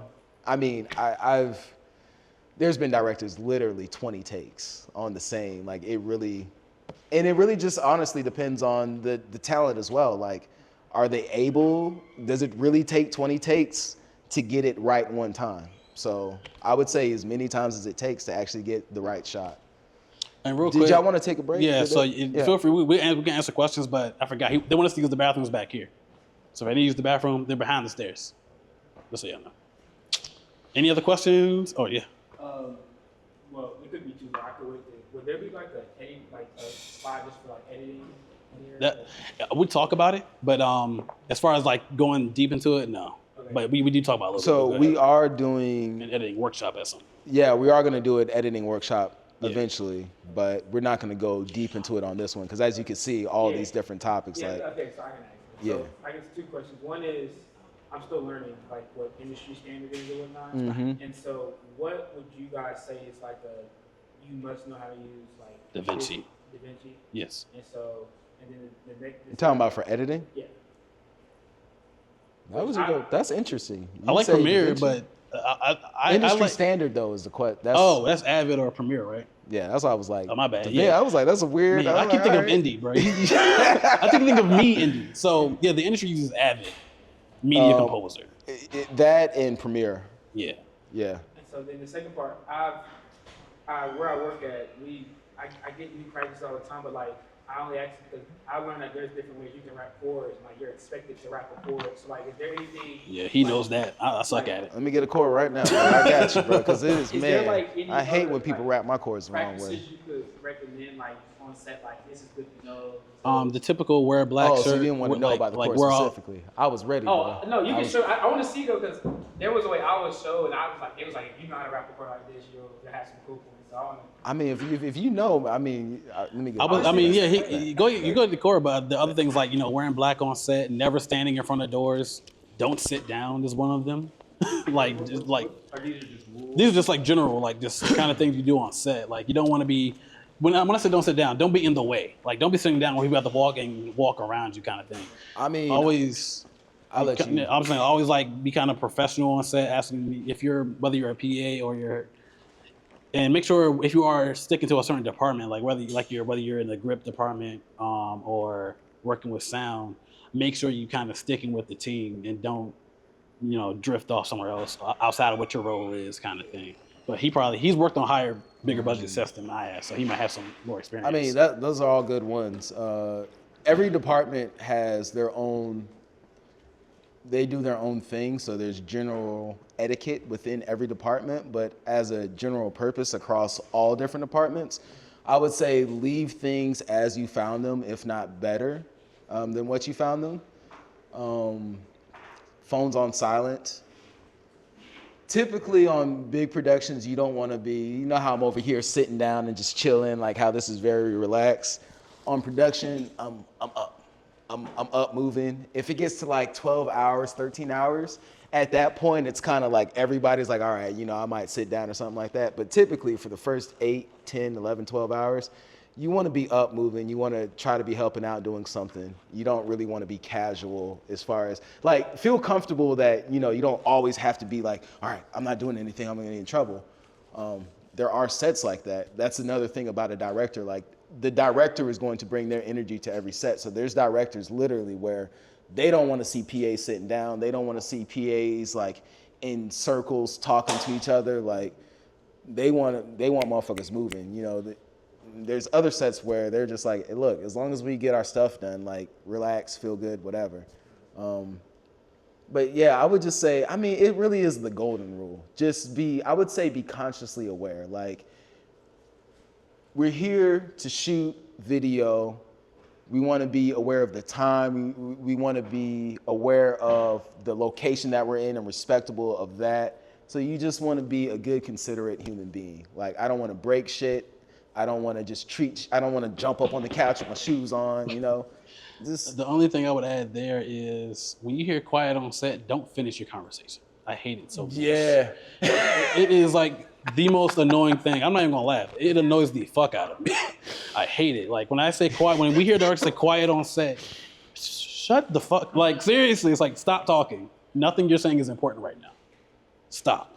Because the more you do that, like it's just more chill on certain sets. But when you get leveled up and that happens, there are directors who just kick you out. Like go home. You can go because you're not listening to what's going on right now. So that's just my pet peeve. If you can't tell, I hate it. So we've gone through a lot of pre-production here. So what are some considerations for DPs, Kel?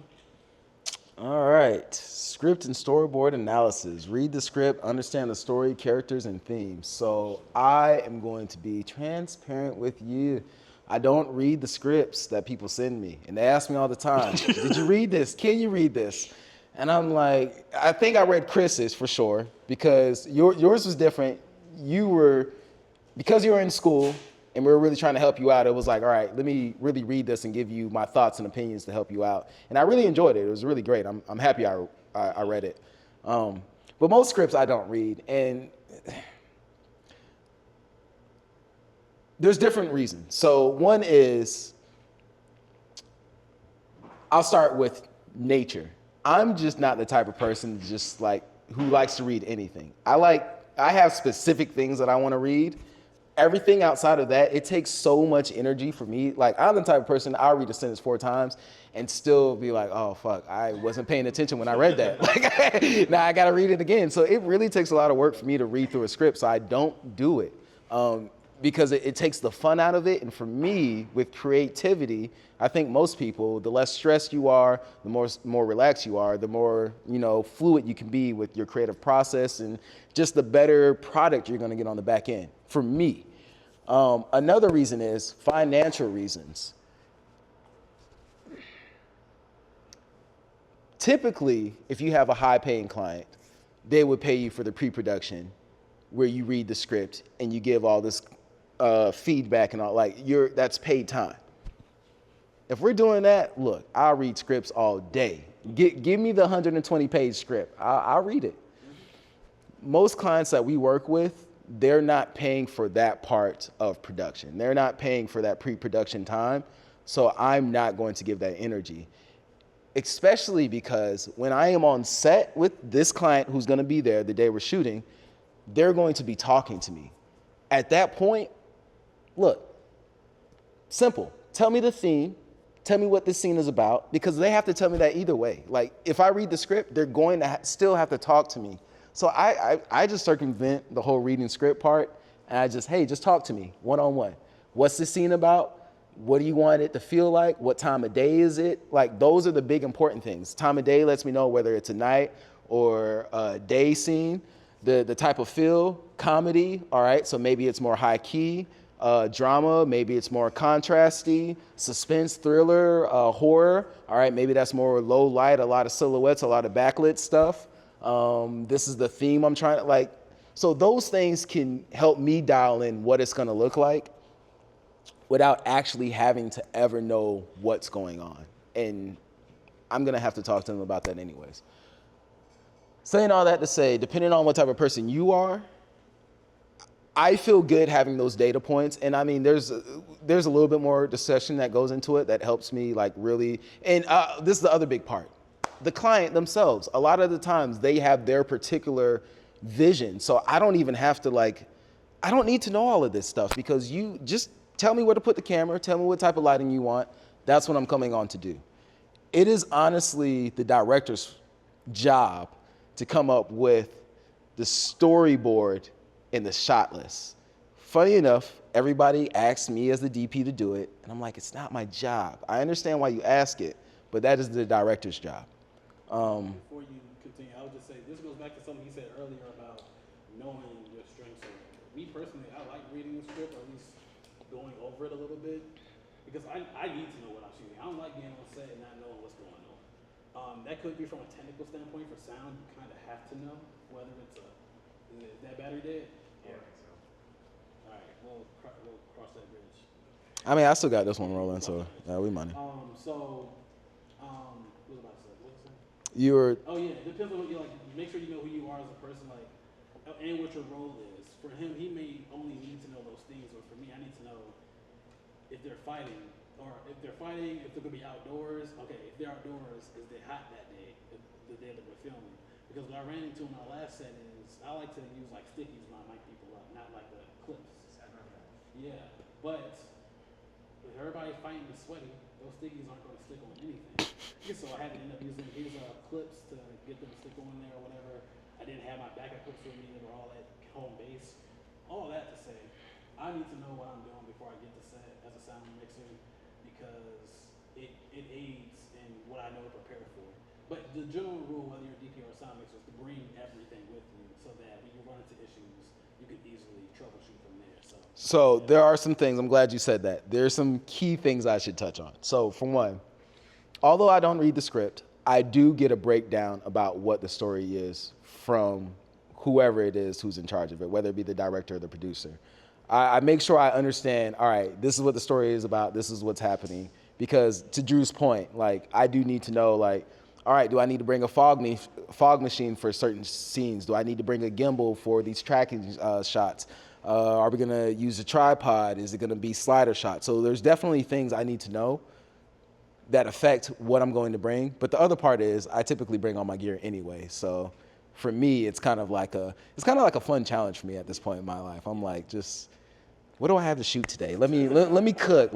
Cause I have all my gear with me and I'm like, so, but I do get a basis of what I'm supposed to do before.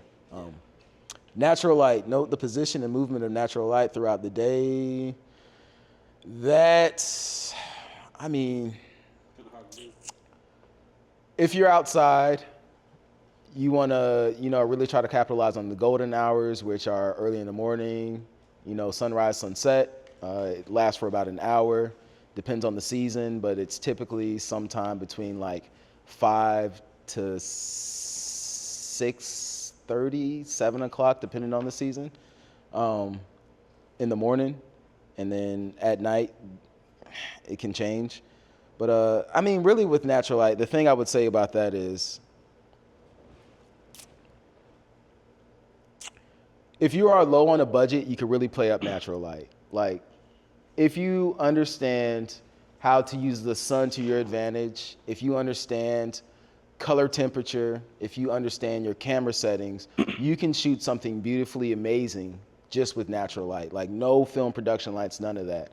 A lot of the times the issue is people just don't know what color temperature they should be on. they don't have enough light to do what they're trying to do, or they don't have the right type of lens to do what they're trying to do with the type of light that they have, or even type of camera, because that can affect it as well. For example, A7S III, that camera right there, that smaller camera, that is beautifully amazing in low light. You can literally take that thing out at night in just moonlight and get some beautifully amazing shots. That big camera over there, which is more expensive than that camera, is not nearly as good as low light. They're both Sony, and the pictures match perfectly well, but just the type of sensor that has, it cannot do half of what that can do in the same lighting scenarios. So if, there's so much with natural light. This is a weird way to put this. Basically, just use natural light to your advantage. If you're working in a budget, you can really use it to just cut costs. And be aware that the sun moves throughout the day, so that is going to affect your shot, whether you're inside or outside. Outside, it's very obvious how that can affect your shot. Inside, for example, there was a time we did an interview. It was at during COVID. They sent me downstairs. It was during COVID, so they said they only wanted the DP upstairs, a boom mic, and me, or a lav mic, and me downstairs listening to it. They didn't want me near. He was an older guy during COVID, so they didn't want me near him. I remember that. That interview. It was an interview. We're shooting it in a room, and it was beautifully lit. I forgot to cover a window that just had a little bit of light coming through it, and this interview lasted for about an hour, maybe. Maybe hour and a half or so. Yeah, hour and a half. And so looking back through the footage after we got it all, you can literally see, like, because there were clouds, you can see the light just change constantly, like just throughout the shot, because it's like, cloud is covering the sun, then it gets darker in the room, then it uncovers, then it gets brighter in the room. So you just want to be aware about things like that with natural light.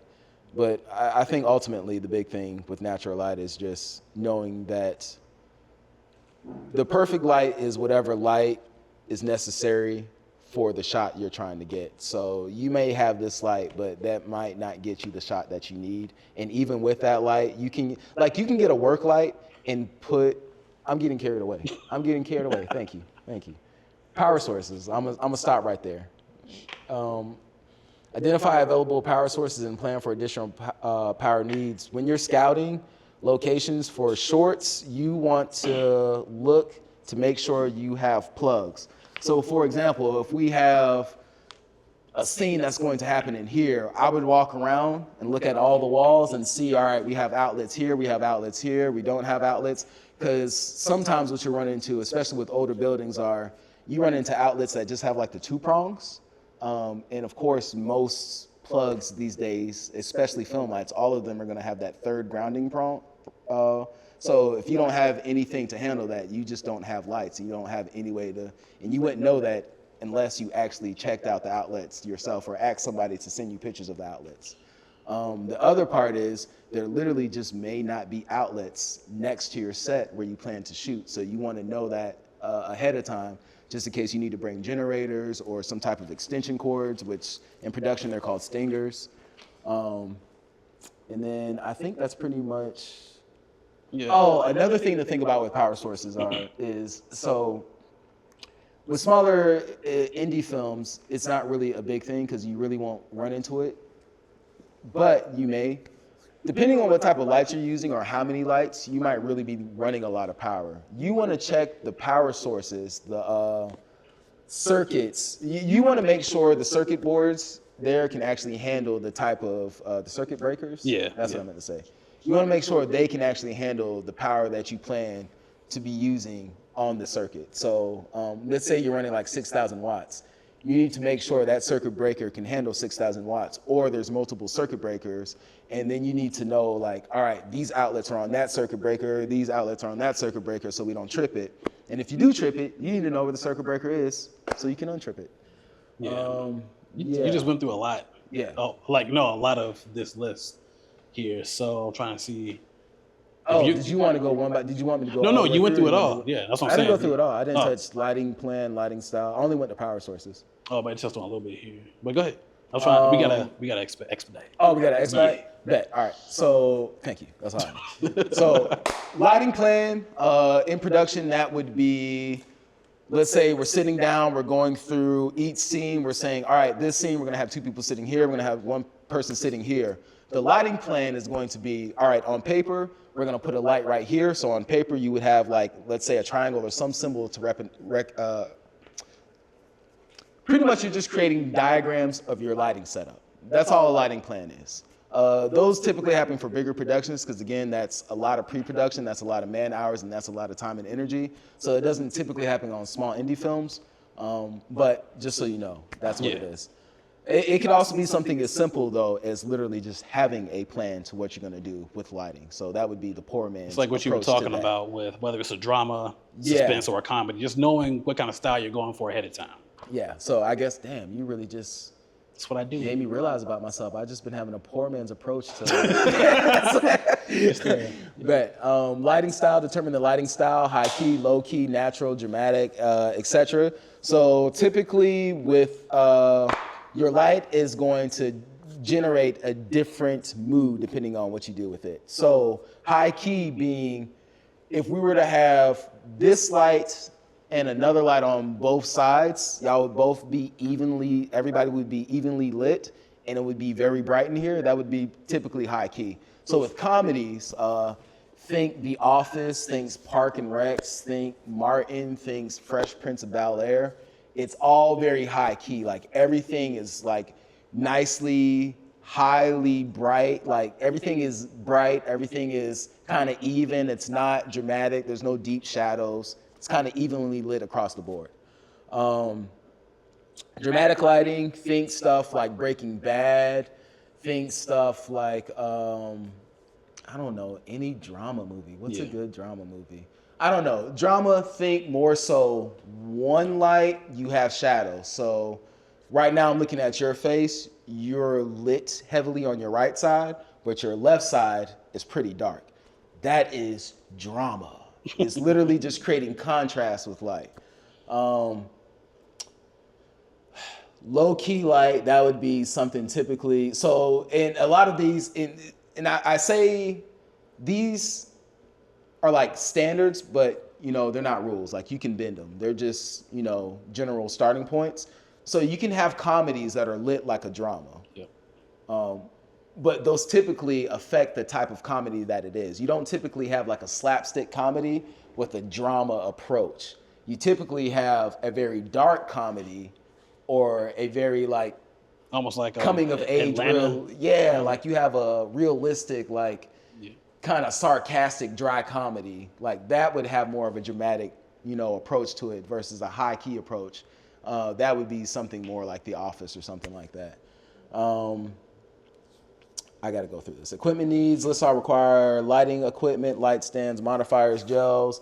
So this is the part where you just make sure you know exactly what you're shooting so you can know all the gear that you need to bring and how much that's going to cost in case you need to rent it or just acquire it from somebody else or just to make sure you have it on hand personally yourself.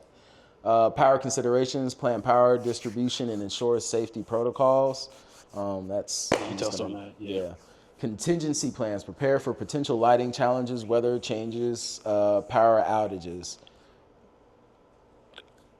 I am a wild boy because it's at this point that I realize I go into so many things without a contingency plan. So, yeah. I would also say on our level, a lot of this should be kind of written out by the director as well. Like a lot of these plans, like I guess when you hire like a DP or you hire a crew, honestly, they're not thinking about all these things because they're not in the pre-production room with you.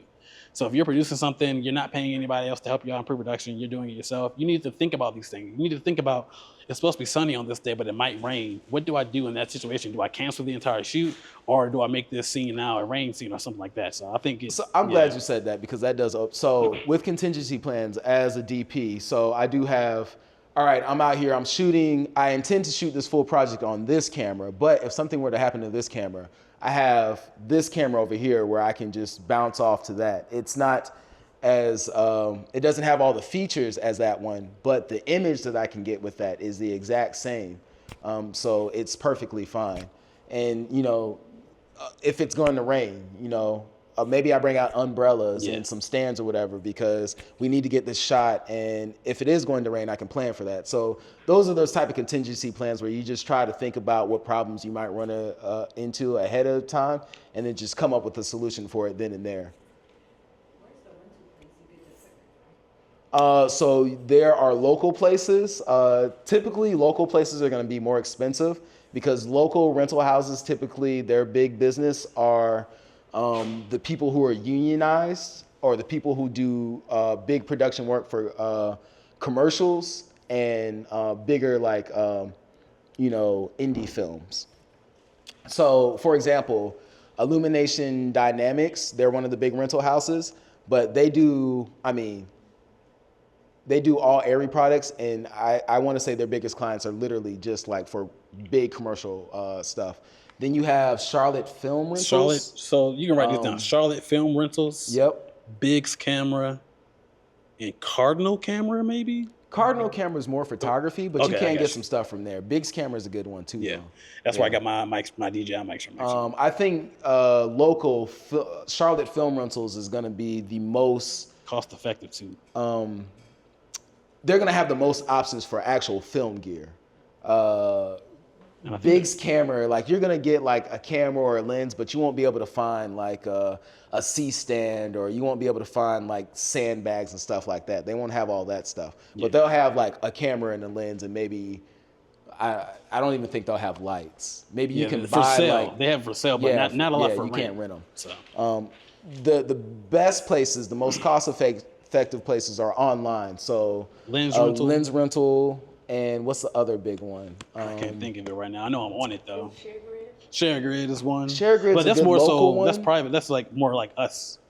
Good Not like us, but- God. I've used ShareGrid before, like you can use it in any city or state. Yeah, but Lens that, rental and borrow lenses. Oh, yeah. That's what it is. Borrow lenses. Both of those. ShareGrid is more so like it's like we can put our own equipment up on ShareGrid for renting, and other people can rent it from us, kind of thing. Yeah.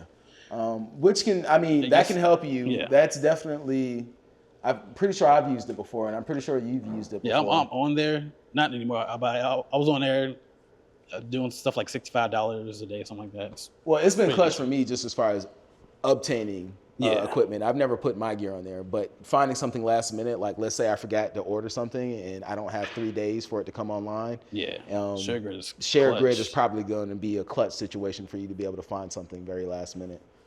Yeah, you want to move on to the next one? Yeah. Sound mixer considerations. I might have touched on this a little bit already, but a miking plan. How many characters are in a scene together with lines? Do we need to rent more mics? Is this location suitable for a boom mic operation? This is the boom mic, and I always like to have both a live and a boom mic in every scene when I can. There are times though when I won't use the boom mic, and that's when I know it's kind of going to be ineffective for audio. For example, if we were filming you two speaking back here, and we were doing a wide shot of this whole room, and y'all were right there, this is not going to get anything from this distance, unless I had like the boom pole that goes 20 feet. So if I don't have that, I'm going to just kill the boom mic and go lavalier only.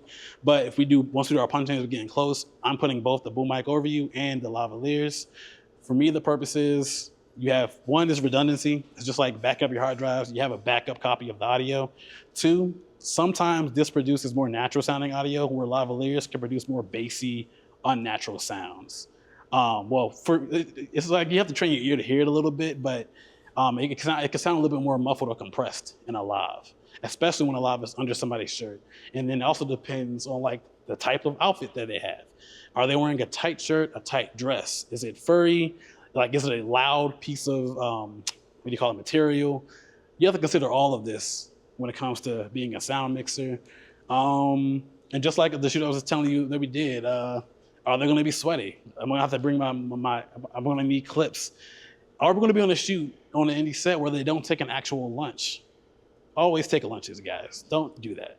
But if you don't, and you're using like mics like the DJI mics, these are dope mics, but they don't have replaceable batteries. They have to charge. So after about 4 or 5 hours, if you're on set and there hasn't been a long lunch where you could sit down and charge your stuff, they're just gonna die, and and there's nothing you can do about that. So at the end of all this, I'm gonna send you all a list of things too to consider when it comes to being a sound mixer on set. It'll list things like how long certain batteries last, why battery-powered mics are ideal for longer shooting days, just because you can replace those batteries pretty quickly. But just things to consider. If you plan correctly, these mics, whatever mics you use, can be really exceptional. You just have to make sure you're literally making that plan. Are you indoors, outdoors? Are the characters sitting still, or are they walking, running, fighting? Will it be hot or cold? Do we anticipate clothes being wet from water or sweat? All of these things are considerations. And it took me a while to actually start to hear out for these things, but like the things you might want to take note of that are hard as hell to mic are suits and tight dresses. Because suits and like especially like really tight suits that are tight on the men or the men and the women or the dresses that are really tight on women, they compress the mic. So like if you were to hear this right now, I would sound a little muffled. So you have to either find a space for that lavalier to really get some air, some breath where you can hear them naturally. Or if I can't figure it out, because sometimes I really can't, I'll just say, hey, we need to make sure I get in with my boom mic as close as I need to get. And sometimes if we're on a time crunch, we don't have time to really set that up. What I'll do are something called wild lines. And that is, okay, I'm gonna get this whole scene again, but just me, no camera. So now I'm just gonna get as close as I need to be, get the shot or get the audio, and then hope that we can dub that in there in the final product, which I've done a few times. But again, but sometimes, it's not said the exact same way. It's not the same exact movements, but these are just things to consider. Sound is the only thing I will say that there's always some kind of post-production going on, but you want to do sound as if it's like you want it to be as perfect as possible on set, just like anything with lighting and DPing, but especially with sound, you can't save, even with AI as it is currently, you can't save bad sound. Like, if it's too high, if it clips, if it's too low, or if it's too muffled, if it is scratched upon the entire time, you can't save that stuff. Generally, you can make it sound a little bit better, but it's always going to be some kind of issue with it. So you really want to take these into consideration. Yeah, will it be dedicated breaks? Anything you want to add to that, or? Not to that, but I realized why I was so confused on this last slide. You made me realize. All right, so this natural light, it should just be lights. That's what threw me off. You wrote it. I don't, whatever. It should just be lights. So the lights that you want to consider, that makes a lot more sense. Oh. He probably had AI write it. That's probably why he doesn't remember. There you go. See. I was just saying get rid of the DP altogether. Right? You talking about lights, just lights? No, I was. Gotcha. I was thinking about responding to what you said, but I was like, nah, whatever. So we don't have all the time. We don't have all the time. Yeah, I know. You want to think about your budget when it comes to light. I think that should probably be the leading determining factor of how you decide to light your project. If they have money, if they have time, if they have the schedule, if they have the resources, bring out all the lights. If you have them, bring out all your lights, do what you can do. If they are on a time crunch, bring one light. If they want it even less, just do natural light. We just did a shoot with somebody. Yeah.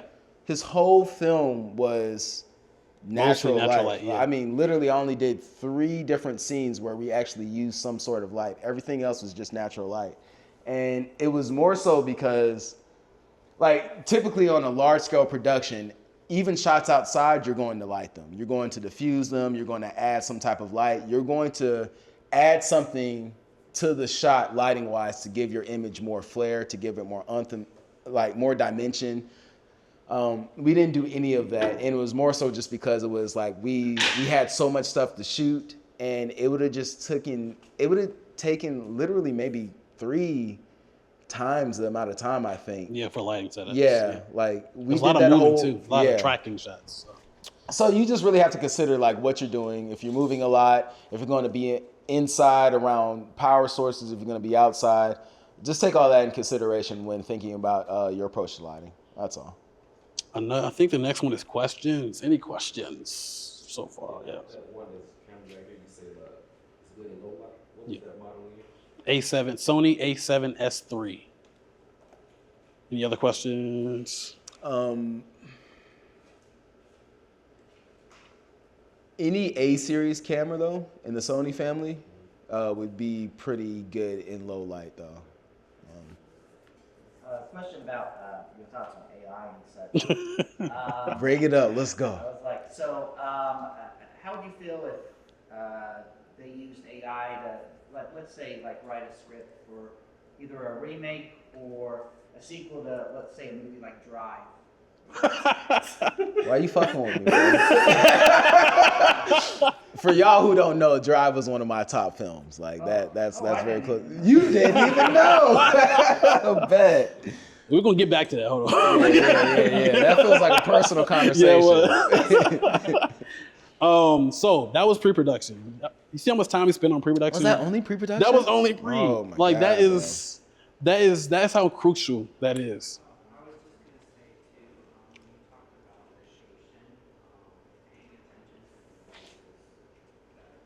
I'm sorry. Pay attention to. Oh yeah. Yeah.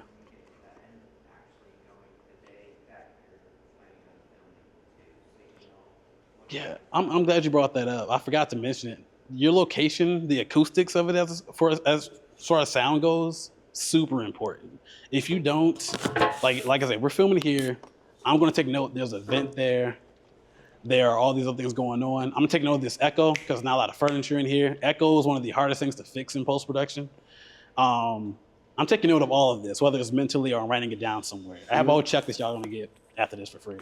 So, but you wanna take all of that into consideration and see if there's any way you can fix it. For example, like the restaurant example earlier, can you get it to where when it's closed? If not, okay, when is it less noisy? What hours is it less busy? You wanna consider all of that, because it's all going to affect your final project. So thank you for that. I totally forgot to mention. And to Drew's point, like even in relation to where your set is on a larger scale. So if you're close to an airport, that is going to affect your schedule because there are going to be planes flying every 5 minutes. Every 5 minutes, literally every 5 minutes, and you're going to have to stop because. And what a lot of people do is they don't stop, and you hear that in the final product, and it throws you because you hear a plane in one shot, the very next shot is clean, and it's jarring. So you really want to. You might not be able to control as a sound mixer the location. There was one location we were by a freight train track, and it just happened to be going all night at this point. So I was like, none of this audio is going to work. And Darko was like, let's go. I was like, hey, I tell you twice. Like he said earlier, I tell you 2 times. You can't use this audio. If you say you want to do it anyway, I wipe my hands of it. I don't care if I'm getting paid or not. Bet. Sound rolling. You want me to?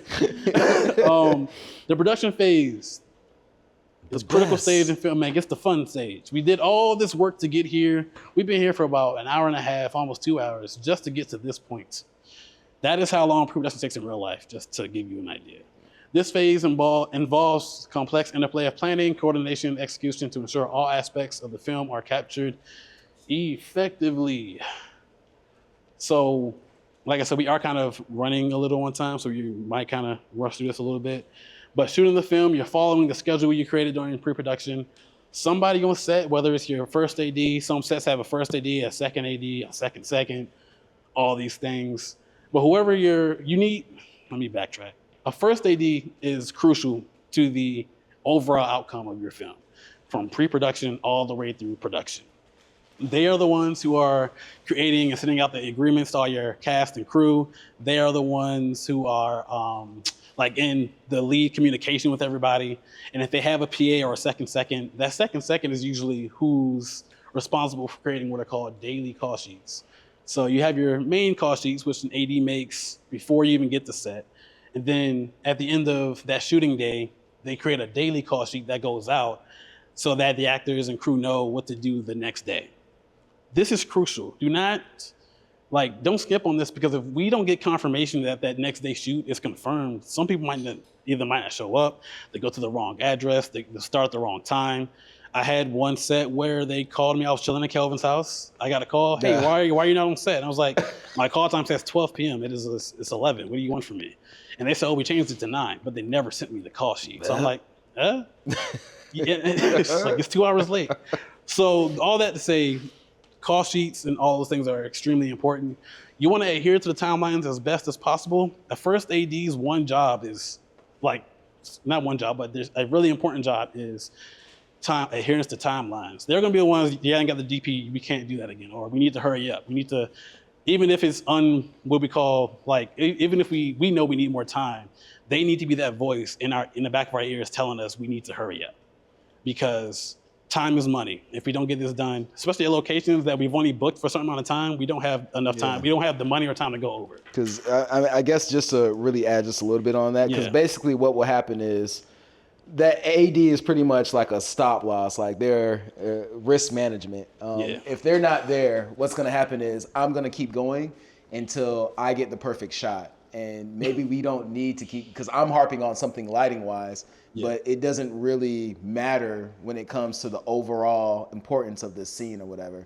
So they're really there as a stop loss to make sure the director gets what they want. And at that point, we're moving on. So that's all. And just flexibility, being adaptable is crucial. Like with Grace, at one point it was almost midnight. We were wanting to film a couple more scenes, so we were probably gonna be until 2 a.m. The owner of the house was like, y'all gotta go. I'm tired. I'm not staying at wherever I'm at right now. So we wrapped. By the grace of God, she was willing to let us come back out a month later to finish. And we were still there till 1 a.m. somehow. I don't know what's going on. But be prepared to adapt and be flexible. You can have a plan, but it's always something always going to change on set. We kind of talked about the roles, talked about the crew a little bit earlier, just talked about the first assistant. This is also a very important position, script supervisor. They ensure continuity in a film, whether somebody does this with their hand, do that same thing again the next take, the same thing in the next take, whether it's a wide or close up. They ensure that they are saying the lines the right way and that the director is getting everything that they have on the written page. They are vital to a film success. Vital. Yeah, that's why I have them up there. Do you want to go over this again? Yeah, let's look at this, see what you want to. I mean, this just feels like at this point, this is like a different workshop. Yeah, so basically, as a DP or sound mixer, you want to consider, like I said, we'll send you all of this stuff, but these are all the things you kind of think about when you're doing the work. We kind of touched this on our very first workshop a month or two ago, but yeah, this is just like how you want to think about different things, and I kind of talked about these things earlier too. But because of time, I'm going to move on. We should actually take that slide out with this one. We kind of talk about these again, but managing unforeseen issues like weather, contingency plans for that, having backup equipment like Kel said with the camera. If you can't afford, if it's not with the camera, just having a backup plan in case things go wrong, or testing your equipment before a shoot even starts. Yeah. Time management, technically staying on schedule, have quick decision making. That's why first AD is very crucial for a director. Maintaining clear, open communication so everybody knows their role. And I learned this on Grace. Communication is so key for people feeling that energy of feeling involved, where if it's lacking, they'll literally feel like they're not a part of the team, and they won't, there's that energy that it's not something you can do on purpose. It's just something where if you think everybody's just in their own place, you're just all in your own world. So you want to make sure there's always communication. Everybody knows that what they're doing, from a director to a PA to camera to first AD, that everything they're doing is very vital and impactful to the overall project. And again, being adaptable, flexible. I don't care about your questions. And I think the guy asked me earlier about the post-production phase. This is, it's amazing how quick we got through production after pre-production. That's amazing. That's how it goes, too. That's how it goes. You do all that work for 2 weeks. To be fair, I didn't say anything. I was like, just fly through it so I don't ramble. So, of course, you're assembling the footage, adding music, sound effects. We're going to have an entire workshop on post-production. If you have visual effects, adding those. Color grading is huge. And I think that's one of the things that in a lot of the indie films where the scenes don't match color-wise, or some scenes are blown out, some scenes are underexposed, things of that nature. Always get feedback, whether you're doing in-person private screenings or whether you're like doing it through Zoom, whether they're watching it and giving feedback. Always with trusted individuals who will give you actual critique and not just either love it because of you or hate it because of you, because those people exist too. Make sure you're getting actual feedback. Distribution and release. Marketing and promotion. If you actually want to make money, start here. A lot of clients think they can make money from films. Go into it with the thought that, one, it's super hard to do that. And two, if you don't do this, like if you don't put money into this and spend an enormous amount of time into this, you're probably not. And that's just, you could get lucky, it can go viral or whatever, you can get into certain screenings or whatever, but it's really hard to make money if you're not doing a lot of this. And I so know you. I'll speak on that part. I need you there. I'll speak on this part. So on marketing and promotion, this is arguably the most important part of your film. Because but before you at go, the it end- starts before you even get the production. It starts in pre-production. It starts by making the website and Instagram page. But go ahead. Yeah. So basically, if you fail at this part, it's like, why are you making this film? Are you making this film for yourself? If you're making it for yourself, then it doesn't matter. If you're making it for a client or you're making it to, try to jumpstart a career or, you want people to see it, you need to market it, you need to promo it. And that could be done multiple different ways these days. I think the kind of standard way that a lot of indie people go about it is making, some form of Facebook page.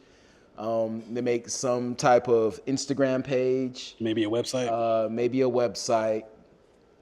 And the most standard approach is you want to just document everything. You want to document your full pre-production, take pictures of location scoutings, take pictures of anything you're writing, talk about your ideation process as far as your brainstorming ideas.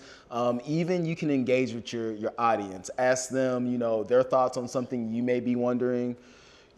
Just document everything in text, audio, video, or photo, and post it. Where you post it and how you post it is really going to be dependent on your strategy. What I mean by that is if you are trying to jumpstart a career for yourself, then maybe YouTube might be more so the route for you, where you could really lean into long form content and you could really build a brand for yourself. Versus if you're just trying to create reels for yourself as an actor or get in front of directing agents and things of that nature, maybe then LinkedIn is more so the route because that's more so business to business, or Instagram is probably the best route. I would say is probably Instagram. But so depending on what you do is really going to affect your strategy and where you put it. But basically the most bare bones basic thing you want to do is just document everything. Document the struggles. And that's really what it is. You don't want it to look pretty. Yeah, you don't want it to look pretty. I wouldn't even say big budget studios would want it to look pretty. You want some form of drama. You want something to create some type of emotional reaction from your audience, whether it be good or bad. You want people to either love it or hate it. You want people to be emotionally moved enough to type something or hit like or hit share or hit save or remember it. You want to move them emotionally. So yeah, that's one of the biggest things that I learned with Grace with marketing is you got to get your whole cast and crew involved. It is not by just telling them, hey, share this post. That doesn't work. No one cares. That's a big thing. No, it doesn't matter how long they've been on your set. Most people, for whatever reason, don't share it unless you make it almost about them. So what I started to do with Grace is I would do appreciation posts for everybody. And a lot of our people on our set were volunteers for the first time. So, and when you do it on Facebook and you tag them, it automatically links to their friends and family. So now you're getting all this data from other people you don't even know, commenting, oh my God, I'm so proud of you, I'm so proud, blah, blah, blah. And all you're doing is just making one post. I just did one post maybe twice a day, maybe 2 posts a day, saying I appreciate you for doing X, Y, and Z, but you make it real. You don't just do some random BS. You make it very personalized to that person and what they brought to the set. And then now they're going to share that. And now since they have the energy from that, they might feel more inclined to share your trailer and your poster or whatever. Because they're not obligated to do so just because they're a part of the film. So one, you have to let go of this idea that people are going to share it because they're a part of it. Because for whatever reason, it just doesn't happen that way across the board. And two, you want to make them feel special for being a part of it too. And because like literally without them, it couldn't be done. So you want to make them understand that and feel that. We're not going to go too deep into distribution because there are a lot of topics on there, but forget the self way to distribute that. Is it Indie Hub, Film Hub? I think it's Film Hub, right? There's like a indie way to distribute your film. I think it's called Film Hub, but you can either find a distributor or somebody can like see your film and want to distribute it, more nationally. Or kind of what I've been doing is I've been doing like, have grace in some festivals right now, but what I really want to do is do more streaming, like on YouTube, maybe Vimeo. But before I get there, I want to do a lot more theater or theatrical screenings. We did one in the studio. I want to do another one at the Independent Picture House, and like independent theaters like that. There's a lot of different ways you can go about distribution, but at the end of the day, if you don't have this, none of this really happens. Because no one's going to come out if they don't know about it. Like, that's just pretty much it. That'd be wild if it did work like that, though. Right? I might have just messed up my formatting again. So that can start with the script, and with registering it with the WGA. You could also, which you're supposed to do in films, but we didn't do with Grace, but you're supposed to get an LLC, like make the film itself a business. That's one way to protect it. You can simply, yeah. If you want to be super legal, do that. Super basic, email it to yourself. You just need to be able to prove that you were the first person to create it. So if you email it to yourself, you have a time stamp. Like it's the data's there. You can't alter it. So yeah. But I would definitely when you start doing like the high budgeted stuff, that's where you really want to consider all those protections like an LLC can provide. But like I said, for a lot of us, we don't have thousands of dollars. Like I did the LLC route once, and just to draft the paperwork was like $1,000. And understand that even with that, like protecting it, like at the end of the day, it's just an idea. Let's say we had all the paperwork in line and we really had our film like protected, and somebody came and decided they made like $5,000 off of it, and we never saw a penny of it. We're like, oh, we want you to give that money.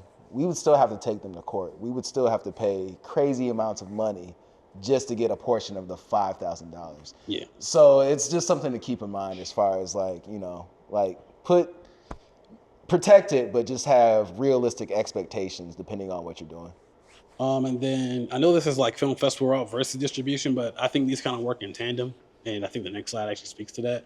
But basically, film festivals, you can gain exposure. Asterisk on that.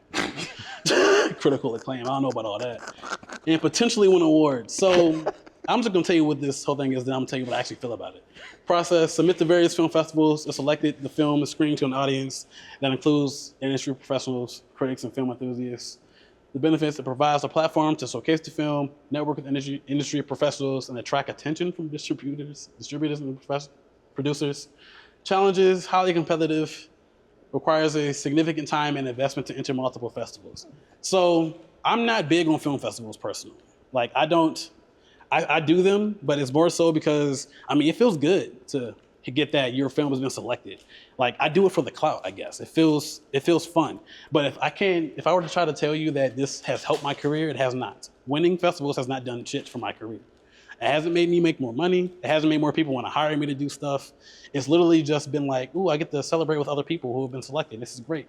It is a good networking tool. You meet a lot of film professionals, but you meet a lot of people who are literally on your same level. Yeah. So you're not meeting this thing, critical acclaim and distributors. You're meeting people like us, which isn't bad, but if these things were what they claim to be, it would be the next step to the higher level, which in my experience, unless you get really lucky or you go to Sundance or one of those awards that qualify for, what is that award called? Is it Oscars? You talking about Emmy? Yeah, like an Emmy qualifying award. outside of those, which are extremely competitive and hard to get into, no matter how good your film is, like all the other ones are just like for fun. Like I do it for fun. I don't do it to advance my career at this point.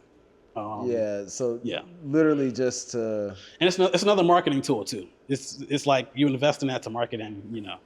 So based on the type of filmmaker you are, you know, for me, not the best tool because I'm more introverted. For an extroverted person, amazing tool. Like he said, you can network with people. You can really promote your film, and it's the experience. There are film festivals that could really take your film to the next level. They're the Tribeca, they're the Sundance, those. To give you an idea, the average film festival will probably cost like what, $50, $40, $60 to submit your film, somewhere around there, maybe 20, 30.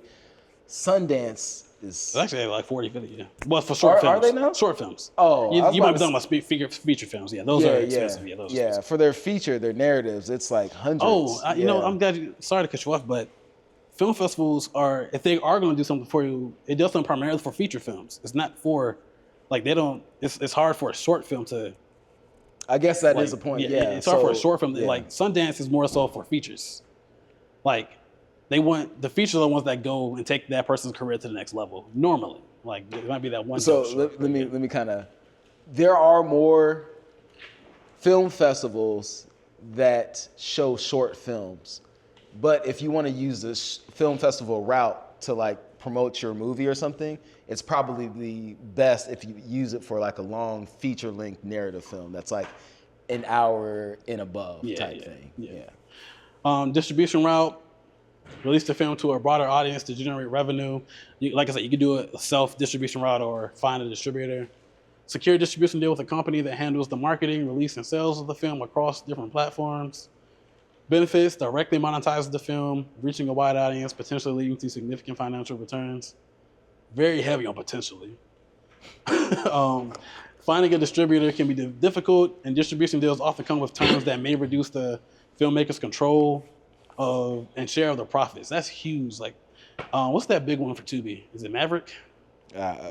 Yeah. I mean, I haven't seen like a lot of the deals, but I heard like they take a good percentage on stuff on the back end.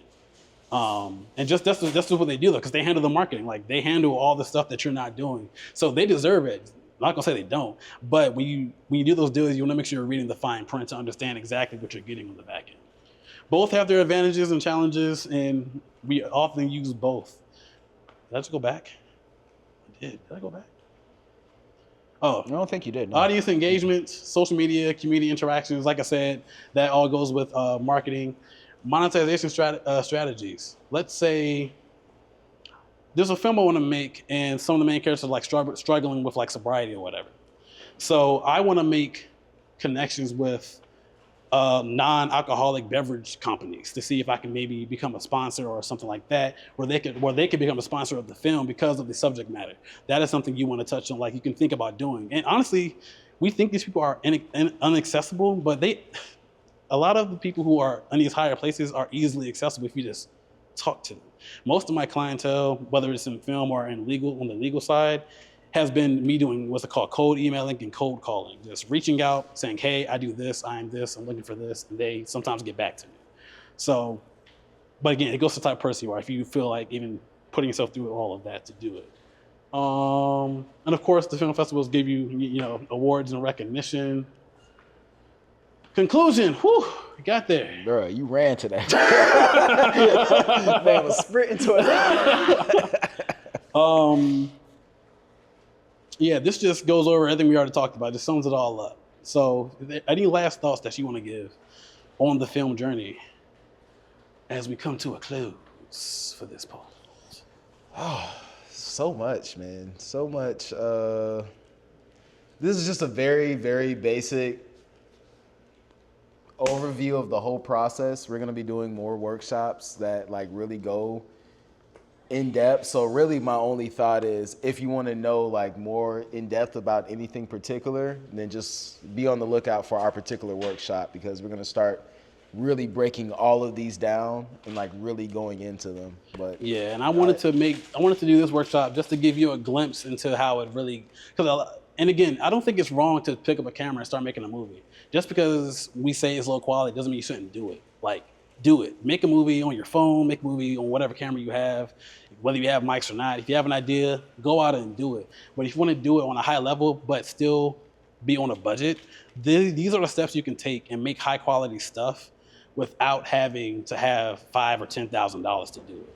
Literally following these steps on a budget can get you high quality. That's the whole purpose for me in us doing this workshop today. I mean, following these steps can literally just Can transform everything. pay. Yeah, I mean, literally, you could generate 6-figure, 7-figure business. I mean, And just it's that knowing simple. this, like this, when you get this form and you like study and then you start doing your own research, you could become that person who can guide the next filmmaker. And like that could be another way to make some income by being that consultant or just somebody on the set that says, hey, I can be your production manager. I can handle all of this for you. And there are just so many things you can take from this. But as always, in these workshops, I like to give away free stuff. So if you scan this QR code, it'll take you to our business card. There is a link in there called free stuff. And we're going to be adding more stuff to that Google Drive. But right now, there's a sound mixer checklist in there and things that you should be on the lookout for. I want to add a DP checklist there, things you should be on the lookout for. And in that form, we'll send the email out when it's ready, but this entire PDF and hopefully the video will be in that same Google Drive so you can download it, look at it whenever you want to. And yeah, and I really love all of this shit. I love doing these workshops. I love being a part of films and on set. And my biggest inspiration for holding these workshops is I want to transform the way indie film is seen in Charlotte because, again, it can be low or no budget, but still be of high quality as long as we take it seriously and just follow some very basic steps. With that, any questions before we wrap? You look like you about to have one. I like to think about Got you. No worries. Tomorrow, right? Not this part, no. part two. Tomorrow, I'm glad you asked, but tomorrow we are gonna actually be doing shooting a scene from a script that was given to us. So at 10 a.m., we're gonna take 3 pages of this full script that he gave us, and we're gonna go over every single thing we talked about with camera and sound and put that into practice. So we're gonna be setting up shots, setting up lights, setting up the mics, seeing how you frame a shot, how you get that missing, what do you call it? The prop. Mise-en-scene. That's not what I was trying to come up with, but that's where I'm at now. Yeah. So to be clear with y'all, tomorrow will be we're actually shooting a scene. We're not going to be just standing up here talking. Yeah. You're free to ask questions, and we could talk about it as we go throughout, but we'll actively be working through a script to get some shots in camera. Yeah. And we have like 5 minutes. I can kind of briefly talk about the script if you want, or we can just go rap. I know it's kind of late. It's been like almost 3 hours, so I'm gonna let that up to how y'all feel. I got one person saying do it, so I'm gonna do it. That's all I need. Did we download both of those? You said did we do what? Did you download both of those? Yeah, I did. Okay. The second one is, you want me to pull it up? Yeah. Oh, yeah, it's right there. No, that's the first Oh, one. I that's don't the know how first I did that. I I think you two downloaded different both. things. I think you downloaded the same thing. That's what it looks like. Yeah, I This the downloaded film two journey. different things. Let me Just see. click out of it. Oh. So let's go to documents. Is that what you're talking about? That was the only other thing in there. Yeah, it might have just opened. There we go. There we go. All right, so the screenplay is called Controller. Remember Karan? We'll meet him tomorrow. We'll see if get his name right. Logline. This is the logline for the actual 3 pages we're doing. FBI agents race against time to extract a confession from a notorious kidnapper known as the Woodsman, whose silence may hide the fate of his latest victim. The setting for the workshop: FBI field office, hallways, and interrogation room. This is the script that we'll go over tomorrow. I'm just going to quickly talk about the things in bold here. We've highlighted who the special agent is, where we're going to be. These are all important when breaking down your script, and the props. These are normally in different colors, but I didn't feel like paying for script writing software this year, so it's just bold today. It talks about all, like pretty much everything, like the manila folder, the criminal profile. Actually, I'm going to ask you all, whoever's going to be here tomorrow, does anyone have these things? Props, like black latex gloves, manila folder, a briefcase? Anybody? You don't have to. I'm just asking. Just do it. I think I might have a manila folder with me now. It's not a folder like Can I this, take but it? It's like a open folder that you can. All right, we can talk later. But this is what you'll do in pre-production. You'll really want to see, and this is what we do in Grace too. Instead of like buying every prop, we just asked who had these things already or who had access to them. So, of course, we'll read the script tomorrow. And this is the character breakdown. This goes into pre-production. Who is Ethan Morgan? Lead, seasoned FBI agent known for his relentless pursuit of justice, his no-nonsense attitude and experience make him a formidable force in the interrogation room. The woodsman, burly silent figure with a menacing presence, his bushy beard and massive afro add to his intimidating demeanor. He remains uncooperative, heightening the suspense. Now, in theory, you want these to be perfectly matched, but tomorrow we have a few actors who may not match these descriptions perfectly, but this is why you do a breakdown though in pre-production so you know who you need to cast and what they need to look like. And then this is your other lead, Gabriel Moody, rookie FBI agent. And you want to use these kind of descriptors. Rookie FBI agent tells you a lot about him just with those three words right there. And Morgan's mentee, eager to prove himself, he follows Morgan's lead but struggles with the moral complexities of their methods. And then extras, police officers. So that breaks down everything for the scene. These are the props that we need. And the scene breakdown, which we'll get into tomorrow. And yeah, that's it. That's what we're going to do tomorrow. We're going to film 3 pages. I think it's 2 scenes in that. It might just be 1 scene depending on how much time we have. And yeah, we'll go from there. So it might be shorter, but yeah, we put it out for 10, from starting at 10 a.m. Why are we doing this for free? Oh, I'm glad you said Why? that. So like, we are doing this for free, but my goal is I want other entities like within Charlotte to kind of fund this through like grants and things of that nature, because I do believe we're worth it. Like, this should be paid. This type of information, the way we're doing it, I think it's worth the money, but I think it's better if we're able to get funded so that we can keep this going for the community for free and also reach other entities like schools, get into schools, get the young people involved early on. So with that being said, I'm not going to ask you for money, but like our Cash App is back there on the table if you know, but I'm not going to ask you for money though, or donations, but the Cash App is on the table in the back. But if you feel guilty. Yeah. So, but we are doing this for free, but for me, it's because I really love filmmaking and I love talking about it and getting people involved. And I'm really trying to extend my network in Charlotte because I think we're dope as fuck. And we don't need to be pigeonholed to thinking we need the next best thing. We can do with what we have together. And that's really all that we need to, go forward and prosper. Money, everybody can eat, man. Everybody can eat. That's my whole mantra. So thank y'all so much for coming out. Thank you. Yeah, thank y'all. We're going to be sending out all the PDFs. Question? Oh, yeah. Well, you can just come. But you can write your name down. I got a piece of paper over here you can sign up to. So feel free to just come back. We'll get your names and email stuff because we are going to send out all the PDFs and videos out. But we're also going to send out a survey. I would love your raw thoughts, good, bad, and different about this workshop. We don't feel hurt if you're honest with us. It's free. We don't care. You out? All right, bro.